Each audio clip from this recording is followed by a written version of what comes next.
final stages of the last event.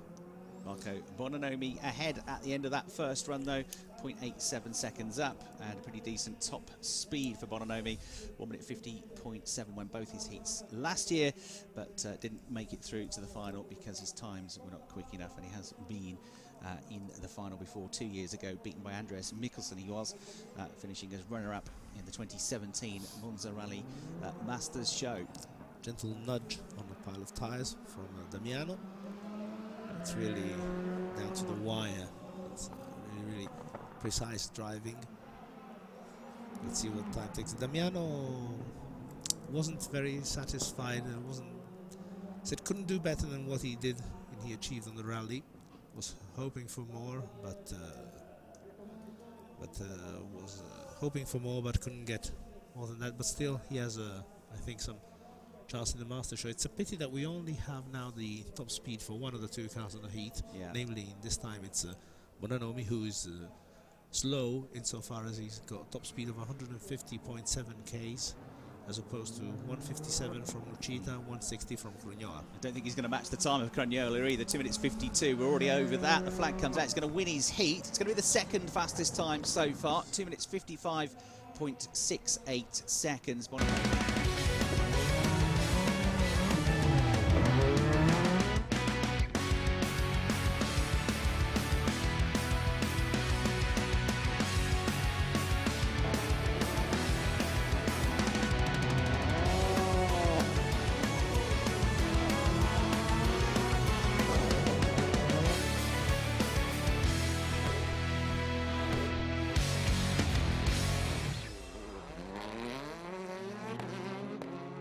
Welcome everybody to the Monza Rally Masters show for 2019. We are here, we have already got action underway as the qualifying heats lead towards the finals, the culmination of which will be the winner of the Trofeo Marco Simoncelli, who will be victorious this year. We have got wealth of talent from the Italian National Rally Championships. We've got rally stars from the World Rally Championship in action. Andreas Mikkelsen, Craig Breen here in action is another of them. We've also got stars from previous years of the Monza Rally, but who started out their careers as circuit racers, as car racers, the likes of Marco Bononomi, who we've just seen in his first heat, the former Italian GT champion and international GT racer in action as well. And Dani Sordo, another from the World Rally Championship, is going to go head-to-head here with fellow Hyundai driver Andreas Mikkelsen, who is one of the stars in action. This year, we have got all the big stars in the same types of car as the national drivers, the R5 category cars, the 1600cc turbocharged cars, around about 280 brake horsepower. In previous years, they have been in more powerful machinery, but it's a dead level playing field this year. We've had 3 days of stage rallying. Andrea Cragnola, the Italian, taking the victory. The man you can see now, Dani Sordo, finishing second in the stages rally. Just 11.5 seconds behind him at the end of 8 stages, and Andrea Nikita, the Italian, coming home in 3rd place. But this is the top drivers from the stages rally, plus a few invitees have been brought forward to this separate event, fighting for the trophy named after the late great motorcycle MotoGP racer Marco Simoncelli, who sadly lost his life a few years ago out on track, and they are contesting a series of head-to-head competitions. 2 laps around the specially created 1.5 kilometre long circuit here, which features chicanes, tight hairpins, a jump in the middle of the course as well. They start, as you saw just now, in opposite directions on the start line. One starts in the pit lane, one starts on the circuit. They have 2 laps in these heats. There are longer races to come, and there are different categories as well. We've had our first few heats. I'll bring you up to speed those soon. The heats, the R5 category, everybody gets 2 goes, and it's the fastest times that count to take the quickest drivers through to the next stage, and the fastest time that we have seen so far in the first heat before we came on air for television was Andrea Cragnola, the winner of the stages rally, 2 minutes 52.37. But you've got 2 stars of International World Rally Championship action here. Dani Sordo, Andreas Mikkelsen, both with huge experience in this event as well. That are going to be fighting hard. Andreas Mikkelsen won the Masters show just a couple of years ago in 2017, beating Marco Bononomi. Gianluca Nataloni from the Rally Link website has been covering the event all the way through the course of the year, and he always joins us in the commentary box for the Masters show. My name's Chris Hartley, and we're going to be talking you through what should be, Gianluca, a spectacular afternoon of head-to-head special rallying. For sure. Welcome everybody. This is the first heat where the Hyundai team is celebrating its success in the Manufacturers World Rally Championship. We have the winning cars, the World Rally Car plus Hyundai i20, and 4 of its crews here, Dani Sordo, Andreas Mikkelsen and Craig Breen, did the event, took part in Monza Rally Show with R5 cars, while Thierry Neuville just flew in literally yesterday from Paris, where he received his trophy for his second place in the third place in the World Rally Championship, and Andrea Damo collected the silverware for the Manufacturers Championship. 0.06 seconds between them at the last time check, and 171 kilometers at top speed. I think we had 160, if I remember, top that we had speed so for far. the R5. So this is definitely. This is looking good, isn't it? It is. It is. It's a big party, and all the drivers. When I interviewed Andreas and Dani at the end of the regular event, said they were looking forward to the show, to having a bit more fun and giving a bit more fun to all the crowds. It's the fans are very passionate throughout the world, but here in Italy we seem to take it a little nudge up. It was acknowledged also by a tweet yesterday by Carlos Del Barrio, Dani Sordo's co-driver, who thanked the spectators for their warm welcome, and particularly the marshals. I know that thanking the marshals and never forgetting that those are the ones who really make it possible is something close to my heart and to your heart, Chris. Yeah. Yeah, they don't come, we can't enjoy any of this, can we? Nor can the competitors. And not only that, they do a fantastic job in making everything run smoothly, making sure that everybody runs safely as well. This is going to be super tight. Dani Sordo just gets the handbrake on for one final time through the left-hand hairpin, sprints for the flag and goes through 4 minutes 13.25, only 0.31 seconds quicker though. So that was incredibly close, wasn't it? As you'd expect between two top-level World Rally Championship competitors in essentially identical machinery there. But Dani Sordo, who finished second at the Stages Rally, taking it by a third of a second. He got a victory in the World's Rally Championship this year. In Sardinia. He finished 8th in the championship. He only did 8 rounds, and when he did turn out, he was very competitive indeed, the Spaniard. Won in Sardinia, on the podium in Catalonia at the end of the season as well, in what turned out to be the last rally of the year. That was only his second win in the World Rally Championship, and his first since his debut victory back in 2013 in Rally Germany. But it's still very strong competitor. Got to the final of the Masters show a couple of years ago up against Valentino Rossi, but crashed out. So second to him, but he'll be very much one of the key competitors you look to get through here. Andreas Mikkelsen giving him a real run for his money though. 4th in this year's World Rally Championship. Several podiums, including in Italy, Turkey, and second place finish in Argentina. Anders Jaeger is his co-driver here this weekend, his regular co-driver in the World Rally Championship. So 4 minutes 13.25 seconds for Sordo, 4 minutes 13.56 seconds it was for Andreas Mikkelsen. A longer run there around the course that we had in that first heat for the WRC Plus. I mean, 3 laps instead of 2, yeah, wasn't they it? did, yeah. It's 2 laps that we've been seeing for R5. So R5 is the biggest category here this weekend. That's where most of the competitors have been, and all competing in the same field. And the Stages Rally won by Andrea Cragnola, who we've seen several heats before we came on air for TV. We saw a couple of the historic heats. We had victories for 2 Porsches, including Alex Caffey, ex-Formula 1 racer, Grand Prix racer, who won his final in the Group 3 historic stages. Andrea Crignola setting the fastest first time in the heats for the R5 category, 2 minutes 52.35. He beat 2-time Italian champion Piero Longhi, who was nearly 4 seconds slower than him. We had also a victory for Andrea Nikita, who finished 3rd in the Stages Rally coming into this event.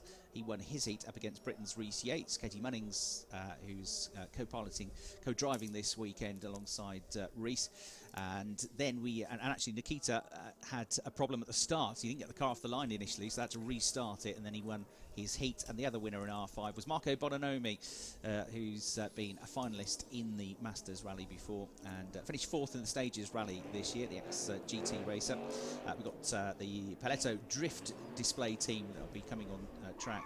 Also have some Titans Rallycross demonstrations scattered throughout the course of the heats as well to entertain the crowd here, which is regularly over 50,000 people that come flocking to Monza for this last big event of the season, taking in the Stages Rally, not just the tarmac of the modern-day Grand Prix circuit, but also the historic banked circuit here, which is two and four-wheel fame, taking two banks in the 20s and 30s and beyond.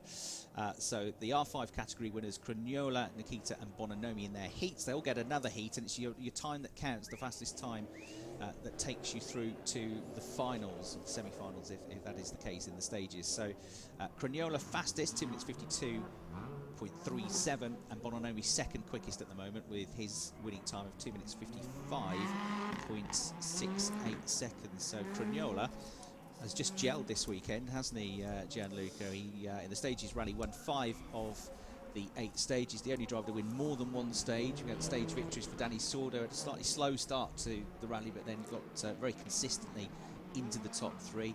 Marco Bononomi had a stage win, and Andreas Mikkelsen had a stage win, but Crignola winning 5 out of the 8 to take the title this year. Yes, absolutely. Andrea comes from a very good season in the Italian Championship. He won the Tarmac Championship within the framework of the main title, narrowly missed out on the title. It was a very, very interesting season in the Italian Championship this year, where we went into the final round with 4 drivers driving 4 different cars from 4 different manufacturers could still take the title. At some point during the final rally, they all in turns were virtually champions. In the end, it was Gian Domenico Basso who is not competing here. He was here as a spectator. I saw him yesterday. In the end, it was Gian Domenico Basso who took the silverware. But for sure, a very, very good season from Andrea Crignola. And it says something that the first words he told me when I was interviewing him at the finish of the rally was, yes, very good end to the season, but there's still the Masters show. We want to take that as well. We want to take that title, absolutely. Well, this what's the 4th heats, qualifying heat for the R5s. You've got number 21, which is Luca Bottarelli. Giuseppe Zagami in the co-driver's seat. Number 29 is Giuseppe Friulia with Marco Policino alongside. They are in the Skoda Fabias. And in terms of one of the separate categories that ran in the Stages Rally, we had Andrea Melbeanyo coming home in 2nd spot, didn't we, in the Hyundai i20 R5 trophy, just behind Andrea Nikita, who got into the overall podium. Yes, actually it's Andrea Melbeanyo, who comes from simulator racing. He had his first experiences as a driver in a simulator and performed very, very, very well. I think he went all the way to being part of the Ferrari Academy, but then turned to rallying because it's possibly easier to find some support and find some finance. In this heat he's against Luca Bottarelli, who is co-driven by Beppe Zagami, who is the president of New Turbomark. It's a team, and he's also the organizers of several regional events in Italy during the year. Both Andrea and Luca Bottarelli did well in the event, finished a bit down the running order, some minor issues during the event. Andrea Mabellini was impressive last year in his debut on R5 machinery in a smaller rally, which is still done on circuit here in Italy. Very good job from him and his girlfriend and co-driver Virgilenzi, while Luca Bottarelli is now joined, as I said, not with the regular co-driver, but the president, Beppe Zagami, the president of New Turbomac. This is the 6th heat we're seeing, and the slowest one insofar in terms of top speed. We have the indication that, oh no, sorry, it's just changed now. They're very close though. Luca Bottarelli is 150.1 kilometers top speed, while Andrea Mabellini is 151. This decision of the organizers to only have the Monza Rally Show with R5 machinery this year, I think, was very brave. And the drivers, the local drivers, let's say, were singing the praise of the fact that for once they really could take on equal terms against the likes of the World Rally Championship stars. And which better demonstration to that than the fact that actually the Hyundai drivers were beaten by Andrea Cagnola. Absolutely, yeah. You had, as we said, that victory, quite comfortable victory in the end for Mabellini with a time of 2 minutes 55.92. Yeah, only of the world's WRC stars, only Dani Sordo made the overall podium. Craig Breen was 5th. Andreas Mikkelsen finished 6th overall in the stages rally as well. So really to level the playing field out, and very close as well. Lots of the issues, which are the same for everybody, I guess, with traffic. Certainly some of the things that were being complained about by the WRC stars yesterday. This next matchup then, we've got the number 14 and number 16 cars, and worth watching this because Alessandro Re has been a very strong competitor in recent visits to the Monza Rally. He's in the number 14 VW Polo, and he's going head-to-head in this heat with Luca Rossetti, who's one of the forerunners, one of the stars of the Italian National Rally Championship. So they get off the line together. Away they go. The Citroen C3 being driven by Rossetti, the VW Polo by Florian Ray, both R5 category cars rather, the likes of which you would see competing this level of car, this type of car, in the WRC2 category, the second tier of the World Rally Championship. So around about 280 brake horsepower, turbocharged 1.6 litre cars, and based on production cars, production chassis, as you can see as well. So this should be a very intriguing matchup, and two drivers that could well feature at the top of the overall fastest times. Absolutely. Luca Rossetti was chosen this year by Citroen to drive the C3R5 in the Italian Championship. Citroen, being part of PSA, the same group as that owns Peugeot, took over from Peugeot, who clinched the 11th title of Paolo Andreucci in 2018. But Peugeot, the PSA elected to give Citroen a chance, whereby Andreucci was retained as a brand ambassador for Peugeot. He's coaching the junior drivers. That's the first heavy nudge into tyres we've seen. So as I was saying, Paolo Andreucci took to the Gravel Championship, where he finished runner-up to Frenchman Stefan Consani, while Luca Rossetti was virtually leading the Italian Championship and would have won the title. He was virtual champion at the start of the last special stage of the last event, where he had a puncture and lost it all. It's been, as I said, it was a really close fight, and I think Luca wants some revenge, and so does Alessandro Re, who did a very nice season in the International Rally Cup, finishing runner-up to Damiano De Tomaso, who we saw in action before. Alessandro Re takes turns between driving and managing HK Motorsport, HK Racing, sorry, which fields these Volkswagen, fields some Skodas, and is becoming one of the most important Italian teams, known both in Italy and abroad. They have cars in the French Championship, they have cars abroad, like several other teams who have racing here in Monza, such as Balbosca, Roger Tuning, And Alessandro, the son of Felice Re, who we saw in action here in the previous years, is the manager and runs the team in everyday life. So it takes a bit of a toll.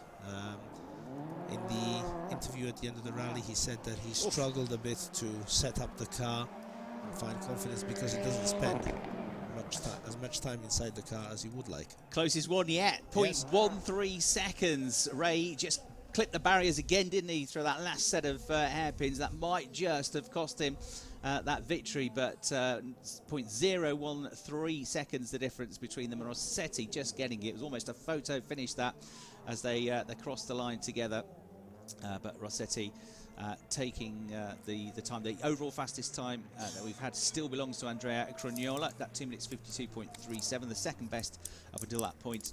Also looking to qualify through for the final was a 2 minutes 55.68 from Marco Bononomi, so not as quick as that.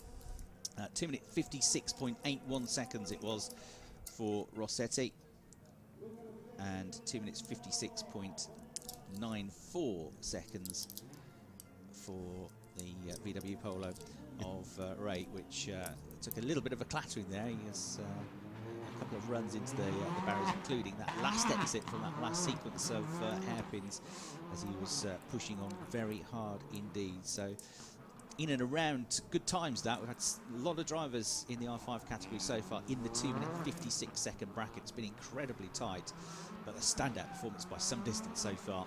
Andrea Cragnola, who put in the live stream, but you wouldn't have seen if you joined on television, because that was the first heat, but you will get another chance to see him up against Piero Longhi. The next two competitors, though, going for the head-to-head in the R5 category, which is going to be heat number 6 for them. We get the chance to see Matteo Beretta, the number 34 Skoda, and also the Skoda Fabia, the number 43 guys, Luca Tossini. So we're just outside the top 10 in the stages rally, the 8 stages that we had, the separate category, the Monza Rally, leading into this event. So he should be competitive in this all-conquering Skoda Fabia, which has been a hugely successful maker car in the international scene. They've sold, since it was launched in 2015, almost 250 of these models to various rally teams around the world. 240 plus units have been sold, and has won over 700 rally competitions all across the world, the Skoda Fabia, since its launch only 4 years ago now, and very successful, of course, in the WRC 2 championship as well, this type of car. Louis Loup in this year's WRC 2 championship, taking a Skoda Fabia 2 championship title success over the jump, which you were saying yesterday to me as we were watching over on the pit wall here at Monza. Gianluca, has been steepened this year. It's a bit of a steeper, shorter jump, so the car's a bit more airborne than they were 12 months ago. It is, and it's part of the features that were developed considering these slightly less powerful machinery that will be doing the rally this year. Another thing that's gone are the two donuts at the two ends of the course, which used to host. You remember that big champagne bottle? Yes. One of the sponsors who got tilted, gently nudged, and then tilted, and then finally knocked over. Yeah, that's gone now, isn't it? Yeah, I like this course actually. It's a bit more flowing, isn't it? They've got that sequence of S-bends. They've got the shorter jump. They've got the grass, as you can see, which you can take to as well. Yeah. And you've still got their hairpins, so still some tight sections. But overall, it's a sort of faster, more flowing course, I think, this year. Absolutely. We would need to check. Maybe we can do it later. The obviously WRC Plus cars are doing 3 laps, so we can't compare the total time for the heats. But we could compare the fastest lap times.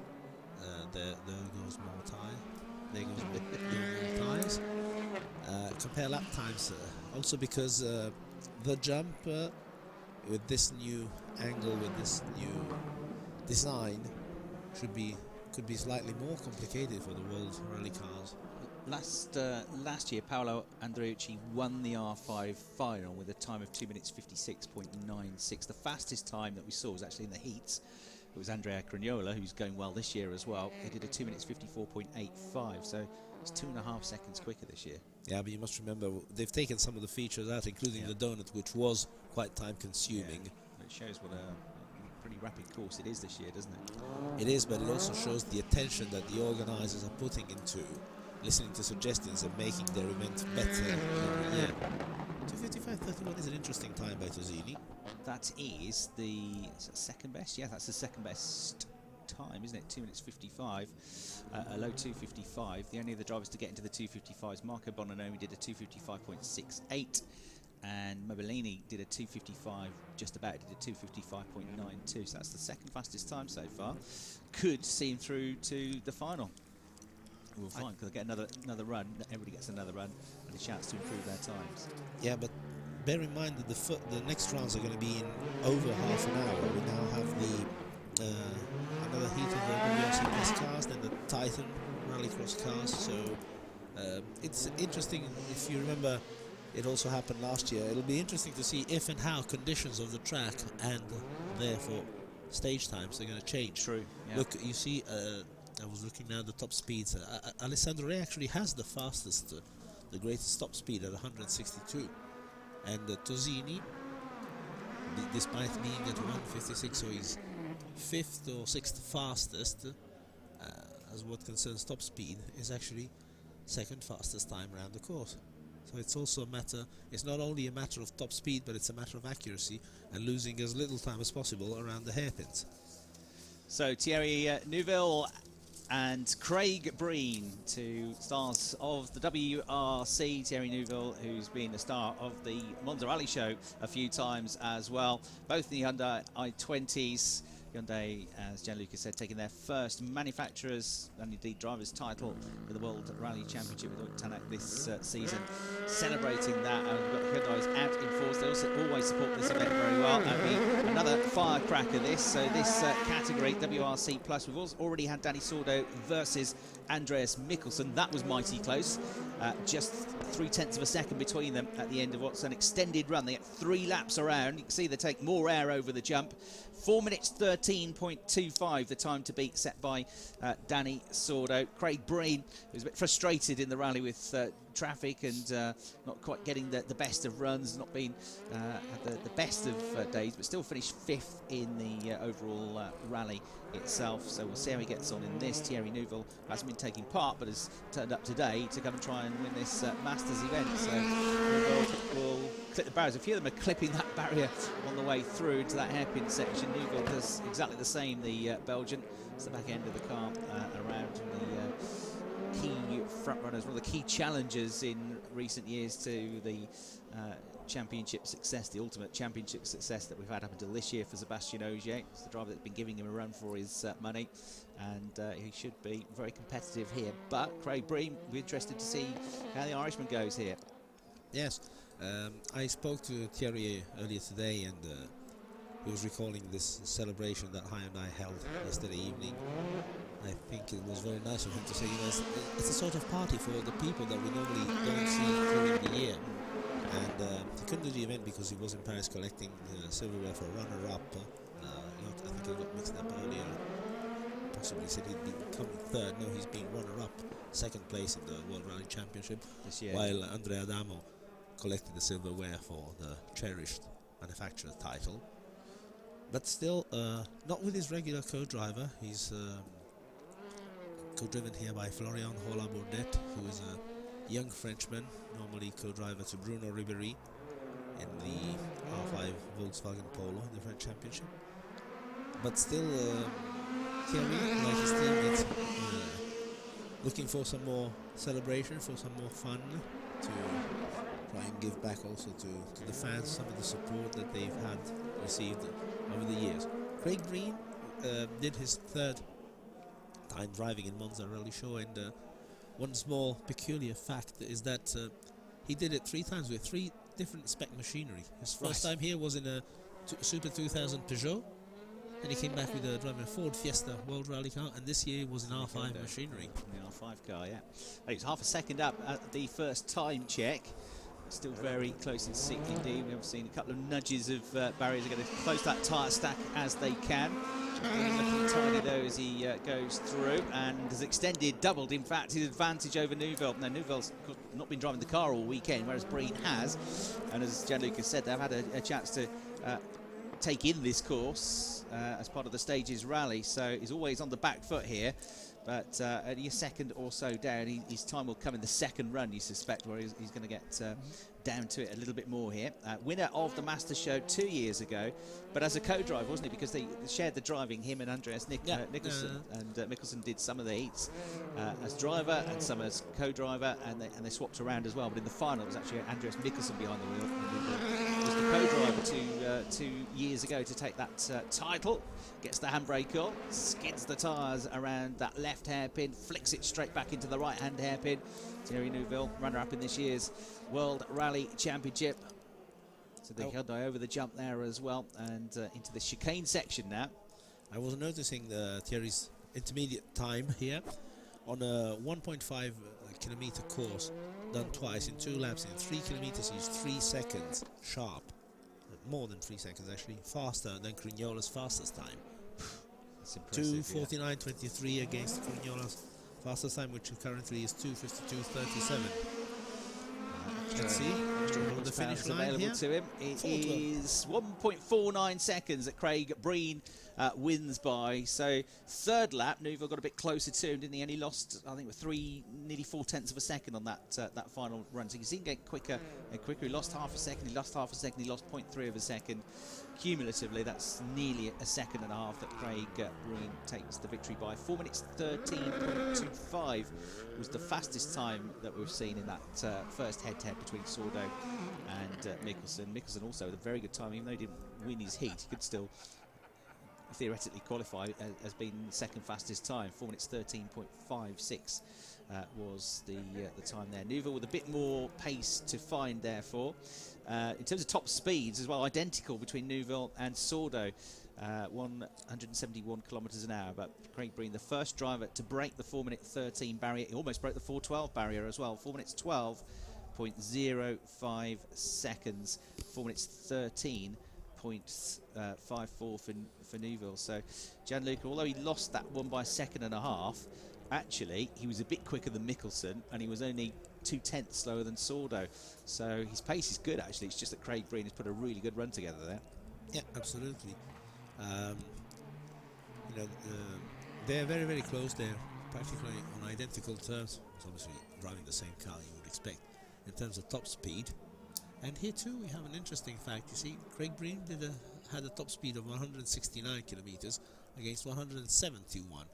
So there too it's a case of perhaps not having the fastest top speed wherever it's recorded in the speed trap, as they call it, but a global, more efficient balance between speed and grip, coming out of the corners all the way through the course as well, rather than being quick at one point in particular. But it's so close. I mean, those 4 drivers split by 1.5 seconds, and 3 of them split by less than 3/10 of a second. And Craig Breen, that really stands out there.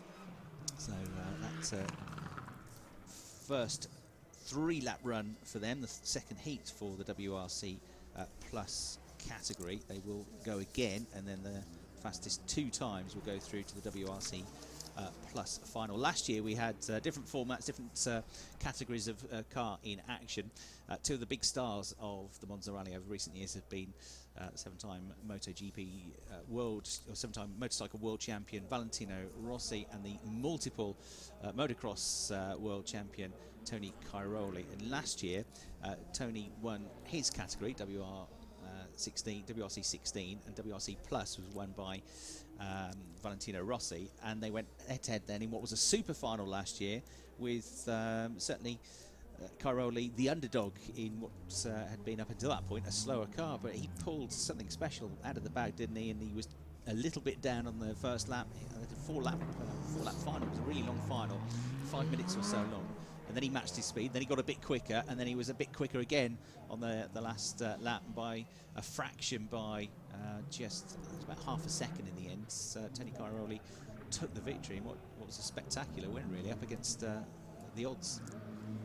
Yes, it was really exciting to watch them taking a fraction of time from Valentino Rossi lap by lap. It got to the point where we were at the start of the final lap and said, "Hang on, can I do it? Is there something happening he here?" might do this, yeah.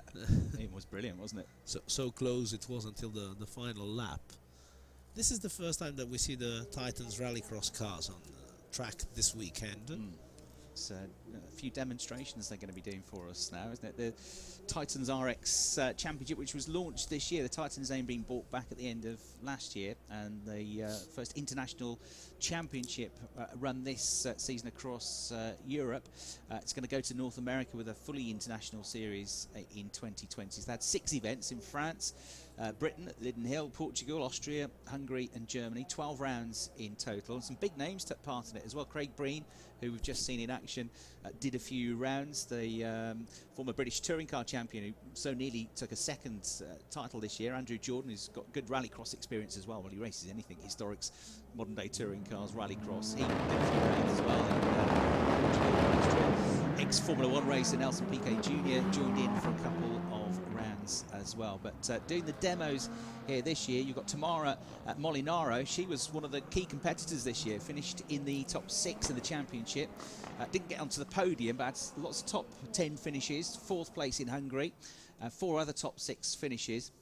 So she's been one of the real stars this year of this category, which is much more economically viable type of rallycross than we've seen before. That's the idea, and they've had some good entries, some good grids of competitors as well. Molinaro Italian and looking to go well here.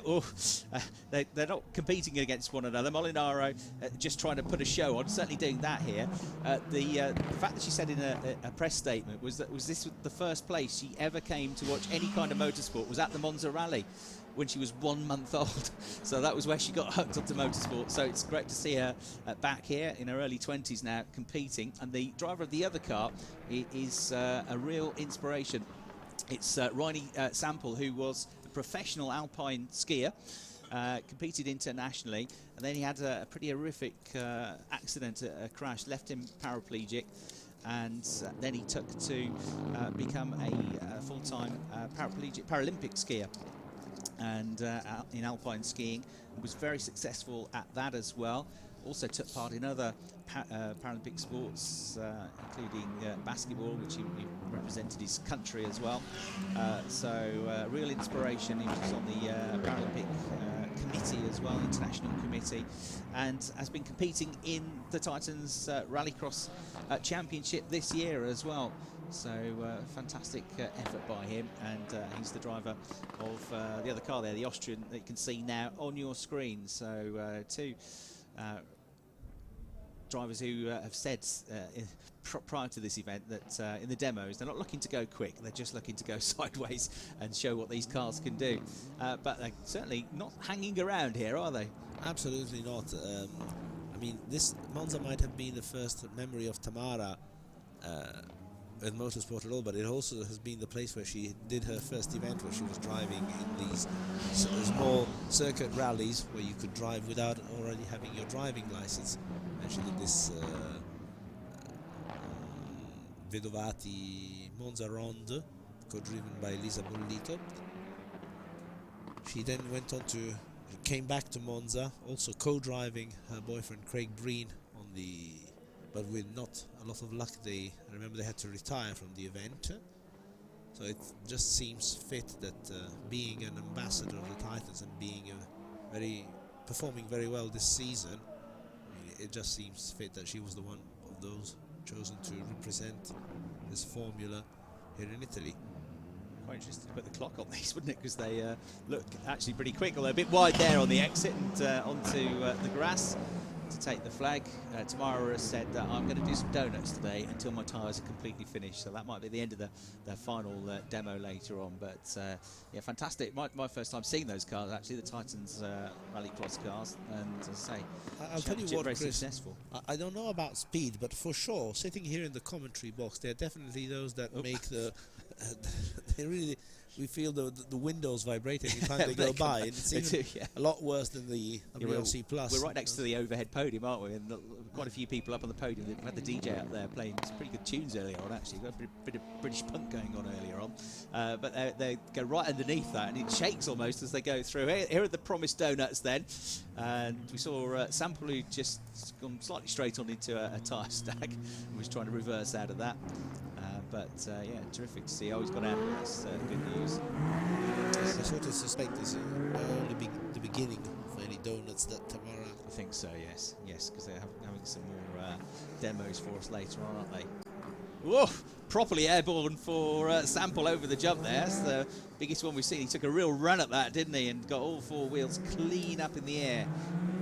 So really showing what it can do in the Audi. Quite tight compact cars these, but Mercedes in the Audi we'll see later on in action. We're going to move back now to competition though after that brief respite. 2 laps it will be, and this is the first of the Group 4 categories for the historics. So 2 Porsches again. Number 210 is Lucio Dzwonczyk, and number 211 going head to head with him is Simone Brasori. These are in the Group 4. There's Group 4 J1 category, which is cars built between 1982 and 1985, and the J2 category, slightly more modern, built between 1986 and 1990. So the Group 2 and Group 3 finals earlier on. Group 3, which was won by Alex Caffey, the ex-Formula 1 racer, for the 1970s cars. But this should be pretty interesting battle this between these 2 Italians, both in very similar Porsche 911 machinery, 300 plus brake horsepower. The types of car Porsches had success in various national rally championships in the 60s, late 60s and early 70s. Porsche really on the international scene, their biggest claim to fame was a couple of victories in the Monte Carlo rally, but more of course akin to sports car racing are Porsches, with the various championships that you have nationally, Porsche Carrera Cup championships, and then the Porsche Super Cup, and then of course going all the way up to Le Mans, in which they've been very successful in endurance championship racing over the last few years. Victories in recent times at Le Mans as well, including the 2015 victory with Nick Tandy amongst the drivers. El Bamba was alongside him, and Nico Hulkenberg, who's Formula 1 career on hold at the moment until he perhaps gets another drive sorted out for the 2020 season. So Porsche in rallying trim here, and these 2 911s. Great to see these. Now these aren't going to have quite the brake horsepower of the modern day machinery. They're also going to be harder to wrestle around the corners because they have absolutely no modern gadgetry on them at all. This is pure raw driving, isn't it? Absolutely.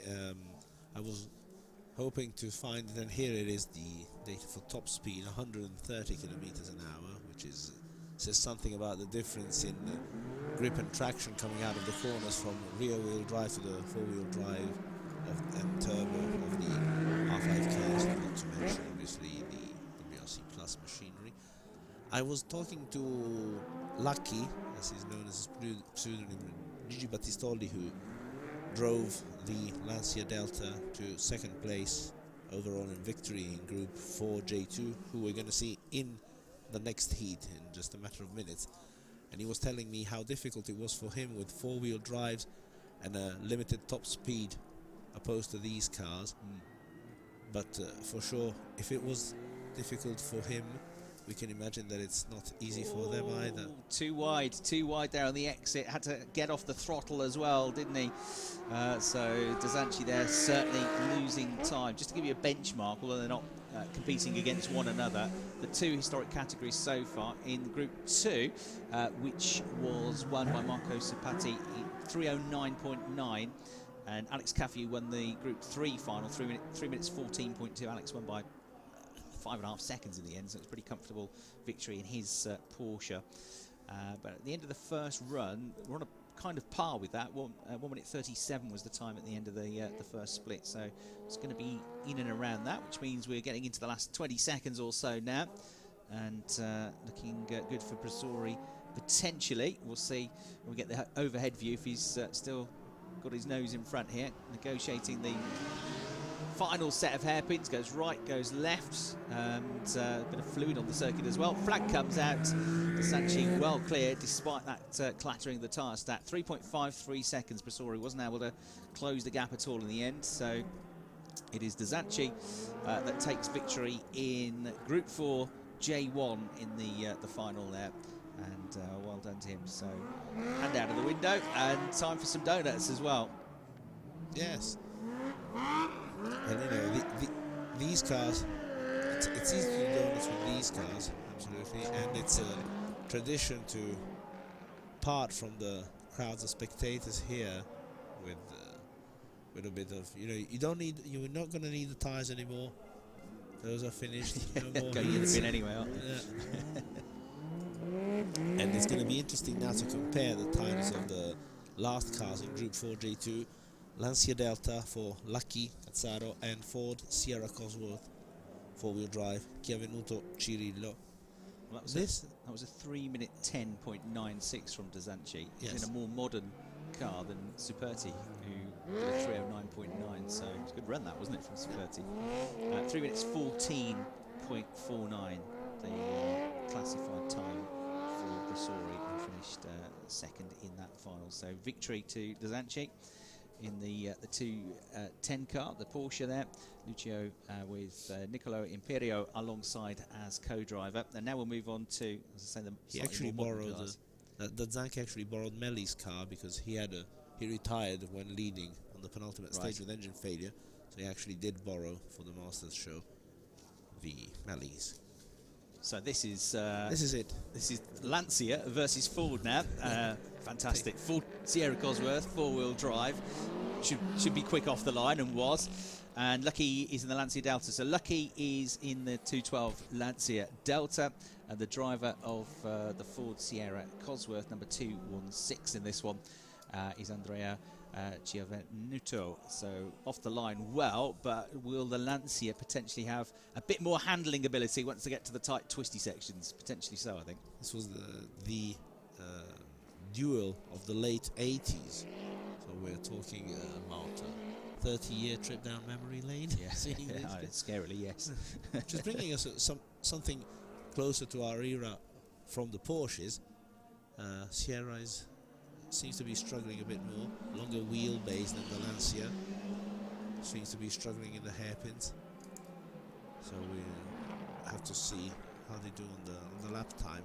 The Delta was one of the most successful ever rally cars, world rally cars, wasn't it? 6 consecutive titles. Mickey Biasson taking a title in with Lancia as well.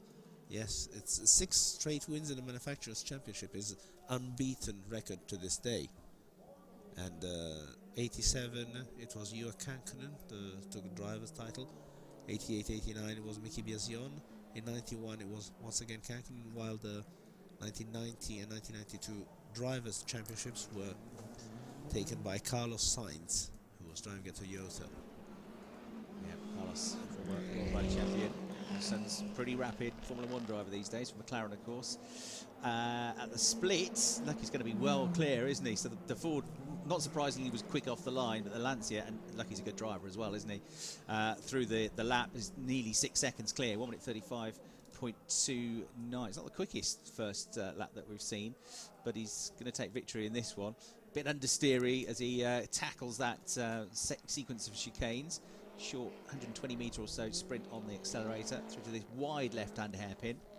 Then a bit of a quick sprint on the throttle to the next sequence of hairpins. Here's the Sierra, longer wheelbase, harder to get through the tight hairpins. Flicks the back end around on the 4-wheel drive Cosworth, but boy does it make a beautiful noise when it comes past.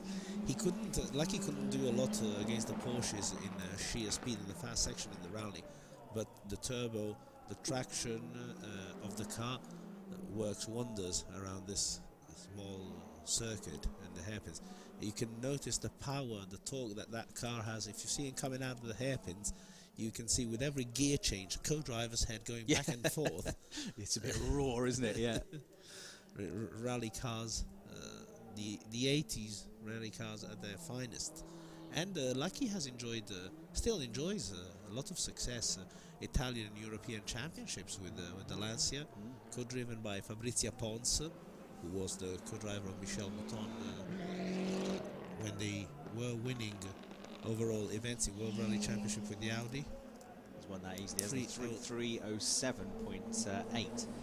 Fastest time we've seen so far. Really pushed on in that second lap. So 3:07.80, nearly 9 seconds clear, and taking victory in the J2 Group 4 category in the Lancia Delta. Over its 4 evolutions, the Lancia Delta overall taking ridiculously nearly 50 titles, 50 championship titles for the car, and great to see it being run still as it should be in anger. Absolutely, absolutely. He's over 2 seconds faster than Superti, which says something about the way this car is more suited to this sort of stage. And yes, many titles. I don't know who's. Somebody must have kept count, but for sure the fact that it continues to rally and to win to this day and to bring back memories. I remember the first time it was introduced back into historics.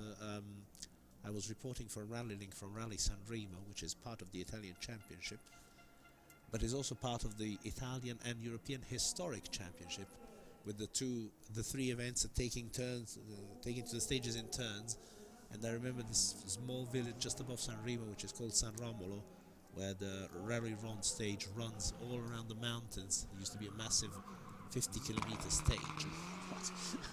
And being at the stop control in darkness, watching, the first thing you see is the lights coming down the mountains, then you hear the noise of that Lancia Delta.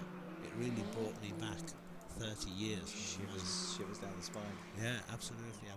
And because it was felt by, you could really feel it, you know, we'd be there all day with these cars taking turns, but the feeling, you know, it gives you goosebumps to overnight to first just see the lights and then listen, and it's unmistakable sounds really.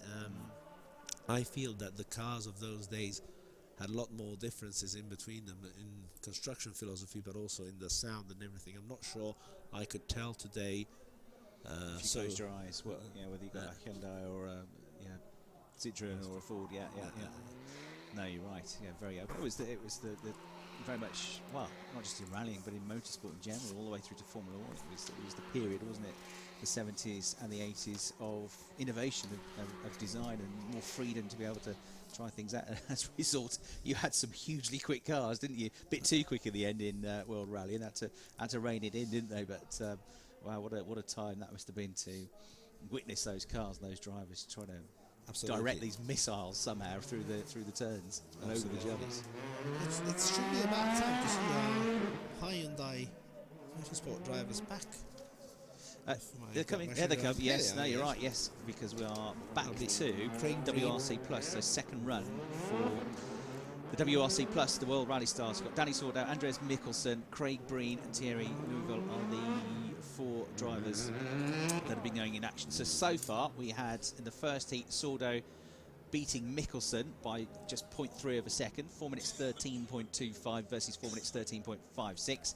Craig Breen, who was fastest of all, 4 minutes 12.05, beats Thierry Neuville in his first head-to-head. Now, they're all taking on each other, so they're all having 3 goes in the WRC Plus category. So they'll each race against one another, 3 goes each, and then the fastest 2 will go through to the final based on time. So this one is Sordo versus Breen. Breen, the quicker of the 2, although they didn't go head-to-head in that first run. But Sordo was the second quickest, although there was virtually nothing between Sordo, Mikkelsen and Neuville, who hasn't been competing in the Monza Rally up until this event today. So just coming in for the Masters show. So the Hyundai i20s about to go head-to-head. Craig Breen's only had a couple of World Rally Championship events this year, but scored points in both of them. In Finland, 7th. He was 8th in Wales Rally GB just a couple of months ago. Already 10 years since he made his WRC debut, and he's been very quick here.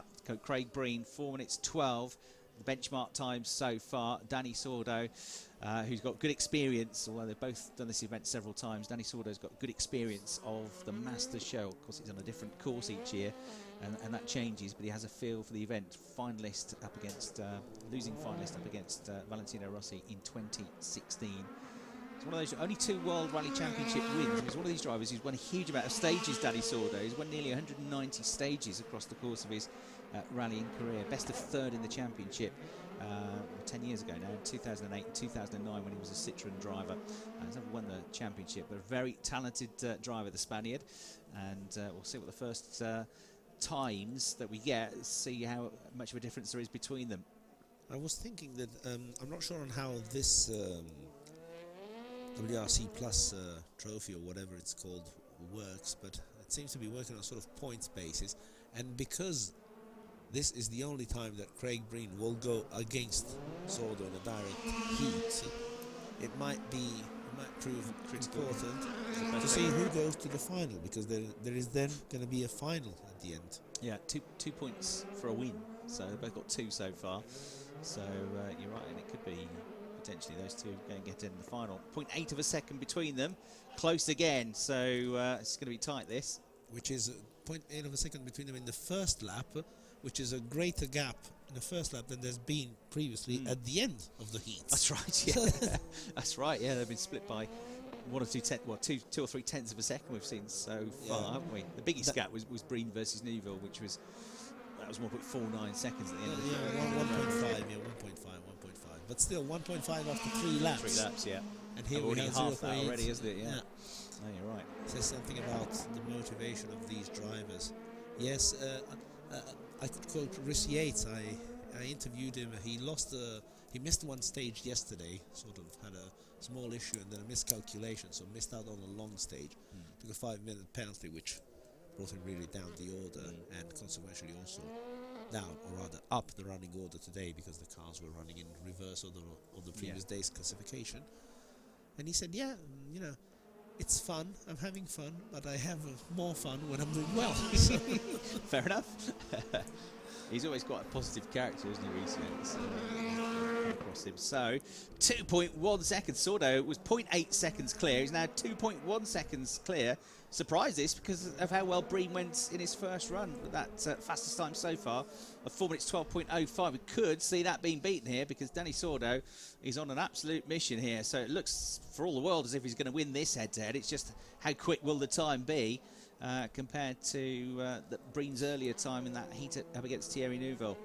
Next heat is going to be Mikkelsen and Neuville, which should be interesting as well. I suspect they might have done some small tweaks and small changes to the track. But the interesting thing is also that the next heat is going to be Mikkelsen against Neuville, who are both on 0 points currently. Yes. So, whereby this heat between Craig and Dani literally is needed to see who gets more up the running order. On the other side, it could be the last chance for them, for either Thierry or Andreas, to try and get a place in the final. Well, Sordo, as far as I can see, not really put a wheel wrong here so far. It's been controlled aggression from the Spaniards, and equally looking good through that S-bend section is Craig Breen, the Irishman. Down the gears, gets as close as he can to that tyre stack. First one and the second one. Beautiful line through there, but Sordo is already through. He's taken the flag and he wins it by over 3 seconds. 4:11.10 seconds. Quickest time so far from the WRC Plus category. Really good effort that from Dani Sordo. That is 2 seconds quicker than he went in his first run. Yeah, and you can see he's quite pleased about that. Just flings the car around, does some donuts, does a 360. He was on fire in that, wasn't he? Absolutely, absolutely. No, it's always nice to see these drivers at doing what they know how to do best, and with this machinery, we must think that although yes, for sure they've had all the weekend on the track, both Craig and Dani. One of the things that they were discussing is that they've had to get used to what is a virtually new car for them. So I don't know how much of the experience they've gathered over the track during the course of the weekend actually does help when it comes to getting the grips with a car that on one side they're more used to, on a place where they've been working all weekend in a different kind of car. With the R5 car, which they've been driving all the way through the rally. So another 2 points to Dani Sordo. 4 points he's on to now, and he's got the fastest time. And it was sort of, it looked an even bigger gap because actually Craig Breen just did the slowest time that we've seen so far. I did a 4 minutes 14.9 56.36. So, yeah, biggest gap so far. Craig Breen not getting it together in that one. But how about this head-to-head? Now, these two, as we've said, were teammates before. In fact, we're going to move straight into R5 now. So, R5 next. We've got Mikkelsen and Neuville next. That's to look forward to in the next WRC Plus fight, because they drove together to win the event a couple of years ago as co-driver and driver. Back to R5 then, and Piero Longhi versus Andrea Cragnola. These were the first R5 cars out in their first heat, and it was victory in the first heat to Andrea Cragnola, who also set the fastest time so far in the category, which was a 2 minutes 52.37. Andrea Cragnola, who is in the number 6 VW Polo. Number 1 is Piero Longhi there in the blue and white car, two-time Italian champion, and he set a 2 minutes 56.58. Lots of the drivers were in the 256s or the 255s. Only standing out really in terms of how quick he was this man, Andrea Cragnola, the winner of the Monza Rally, the Stages Rally, coming into this event. So Piero Longhi will know he's got to find some time here if he's going to match Cragnola, who's been absolutely on fire all the way through the course of the last 3 days. Well, this heat is going to be very important insofar as it's going to tell us if and how the track has changed in the last 40 minutes, which is since we last saw R5 spec machinery on the circuit. Cragnola is could be virtually qualified. He's 3 seconds faster than the other car on track. It's hard to see anybody beating that, actually, isn't it? While for Longhi, it's really a matter of being a last chance to get over to the semi-finals and then final. So that's right. I have to see. I can't remember. I hadn't taken any split times from the previous runs. So 127. From a still start could well turn out to be... That's 127's as good as it's been so far, yeah. 127s and 128s. So he's on course for it again. He's got the fastest time. The second fastest time was at 2 minutes 55.31 from Montecinos, the last one to go, wasn't he? There were a few in the 255s, but that's the next fastest time. One indication could be that the top speeds are now slightly lower. Yeah. Indication, I mean, of how the track conditions are evolving. More rubber going down, isn't there? Which could be more grip. It could be too much grip as well. But you've also got the temperature starting to go down now as well, because late afternoon, looking out the window, it's been a beautiful sunny day, and we've certainly been here in much colder conditions. Been here a few times where there's been snow on the ground, but yesterday you and I were walking around the pit lane. We didn't even need our coats on, did we? It was so mild. But I mean, on Wednesday evening, I arrived here on Wednesday, and we were setting up our office and everything, and on Wednesday evening we left, I think it was 7:30. Had to scrape ice from what's going on. I said, hang on, this isn't looking good. I mean, I'd known that the forecast was for sun and 2:52.68. Yeah, he's done it again, another 2:52. Not quite as quick as the first, but he's got the first and second fastest lap times or run times now as Cragnola. So, yeah, and he's beating a driver with great success here. It was Piero Longhi he was a co-driver, wasn't he, to Rossi the first time he came to this event? Yeah. 1997, if I remember well. He was co-driver to a then young Valentino Rossi and a Renault Megane kit car.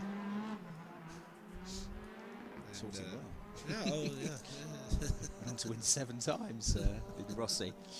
But Longhi is now third fastest, or should we say second fastest, insofar as Cragnola is first and second. Yes, that's a key point. He's got a 2:54.46. So at the moment, they're the 2 fastest across. They're the only pair that have had 2 runs now. Everybody gets 2 runs. But yeah, it's an improvement for Piero Longhi. So he could still get through to the final here. Cragnola there, who was a class winner back in 2014 in a Renault Clio in the R3T category here at Monza. Won the R5 final of the Masters show a couple of years ago as well, Andrea Cragnola, and has won the Stages Rally this year. So key competitor, not a massive surprise to see him going well. Shall we say that the track is fastest, and hopefully this could be a good omen for Rhys Yates? It could be. Nocita as well? So Nocita won the first head-to-head, 2 minutes 56.78. Yates and Katie Munnings 2 minutes 58.14. The drama was off the start line first time because Andrea Nikita couldn't get the car off the line, had a problem with the car, but they restarted it, and then on the restarts he flew and won his heat. But he's got to find more time here if he's to qualify, if he's to beat Piero Longhi's time of 2 minutes 54.46 to join what looks like actually it's going to be Cragnola in the final. Well, actually, I was looking at the time you need to beat now to be qualified is actually 2:55.68 from Bonanomi. He's actually the fourth fastest, currently the fourth fastest, with Tosini third at 2:55.31 and Bonanomi 2:55.68. Yep, so that's right. Yeah. So yeah, that's currently the time to beat to be qualified. Bearing in mind that both Marco Bonanomi and Luca Tosini have yet another attempt to try and improve themselves. Fastest four go through to the semi-finals, and then first will take on fourth, second will take on third, and one of those final for the R final later on. Right off the line, there you go then, and pretty well away for both of them actually. That's Andrea Nikita there in the black and red and grey machine, makes his way through this first sequence of corners. Andrea drove the Hyundai R5 in Monte Carlo this year and in Corsica. He was doing very, very well in Corsica, making up some time, but setting some great stage times where he had a high-speed crash, terrific crash towards the middle of the second day. His co-driver was had a bit of was lightly injured. Was supposed to spend the night in the hospital for checks, but just for safety. No major drama, no major scars, but it was a horrific high-speed crash. But it also says something about the way these cars are built. Absolutely, yeah. The safety standards both got out of the cars on their own legs and didn't need major treatment after that. So yes, the speed is there. Andrea then focused on what had been his initial program, as I said, the 124 Abarth Trophy within the framework of the European Championship, which he duly clinched, finishing up on the podium of the ERC3 in the process. It's pretty close. Nikita 129.2, 0.73 behind for Rhys Yates. Mid 127 is the best first run time we've seen, but then again that's from Cragnola, who's much quicker than everybody else. So in with a chance, I would say, whoever wins this, of getting a top four time. Really, they're looking at, as Gianluca says, at beating 2 minutes 55.68, which is the fourth quickest time so far. And they're going to be hovering around that, I reckon. Rhys Yates, who was a front runner in the British Rally Championship last year, 2018, winning, finishing in fourth place overall, moving on to international WRC2 World Rally Championship competition with some top 10 finishes this season. So good young driver here. Katie Munnings, no mean rally driver herself, in the passenger seat, giving the directions, and they look like they've gelled together. A little bit down on Nikita, but I think both going quicker than they had previously. Nikita 2 minutes 56.78. He needs to find just over a second compared to his first run time to put himself in the mix here. But you've still got the likes of Bonanimi to come, who are likely going to get quicker as well. So we shall see. Although that said, we had Longi going quicker, we had Cragnola going slightly slower, didn't we? So we're still not sure how the track is holding up here. It's going to be tight this though. 252, 253, 54, 55, 255, 22. Nikita's done it, but Yates that's going to be a 256.66 for Yates. So it's much quicker than he went first time around, but he's still about a second away from getting into that top four times. So I don't think, unfortunately, Rhys is going to progress any further here. But Andrea Nikita has got a time that's put him in the top four there. He's jumped into third, hasn't he? Just behind Cragnola and Longhi. So third for now, but still with some quick drivers to come. I was trying to check. Marco Bonanomi is next, and then there is another 10-12 minutes before Andrea Mabellini, who was also very close, and about half an hour before Luca Tosini is back on the track. So there too we might see variable conditions, if the track conditions are changing at all. It's different to judge by the lights. There are some clouds coming up, and with these clouds coming up, I really can't evaluate well from where I'm sitting whether the sun is still shining in, if how warm it still is outside. So we'll have to wait and see. 2:56.66 is the time for Rhys Yates, which means that he won't be among the top 4 for sure. It was nice to see him back in Monza. He was happy to be back. Hopefully it's not the last we've seen of this. Hopefully Kate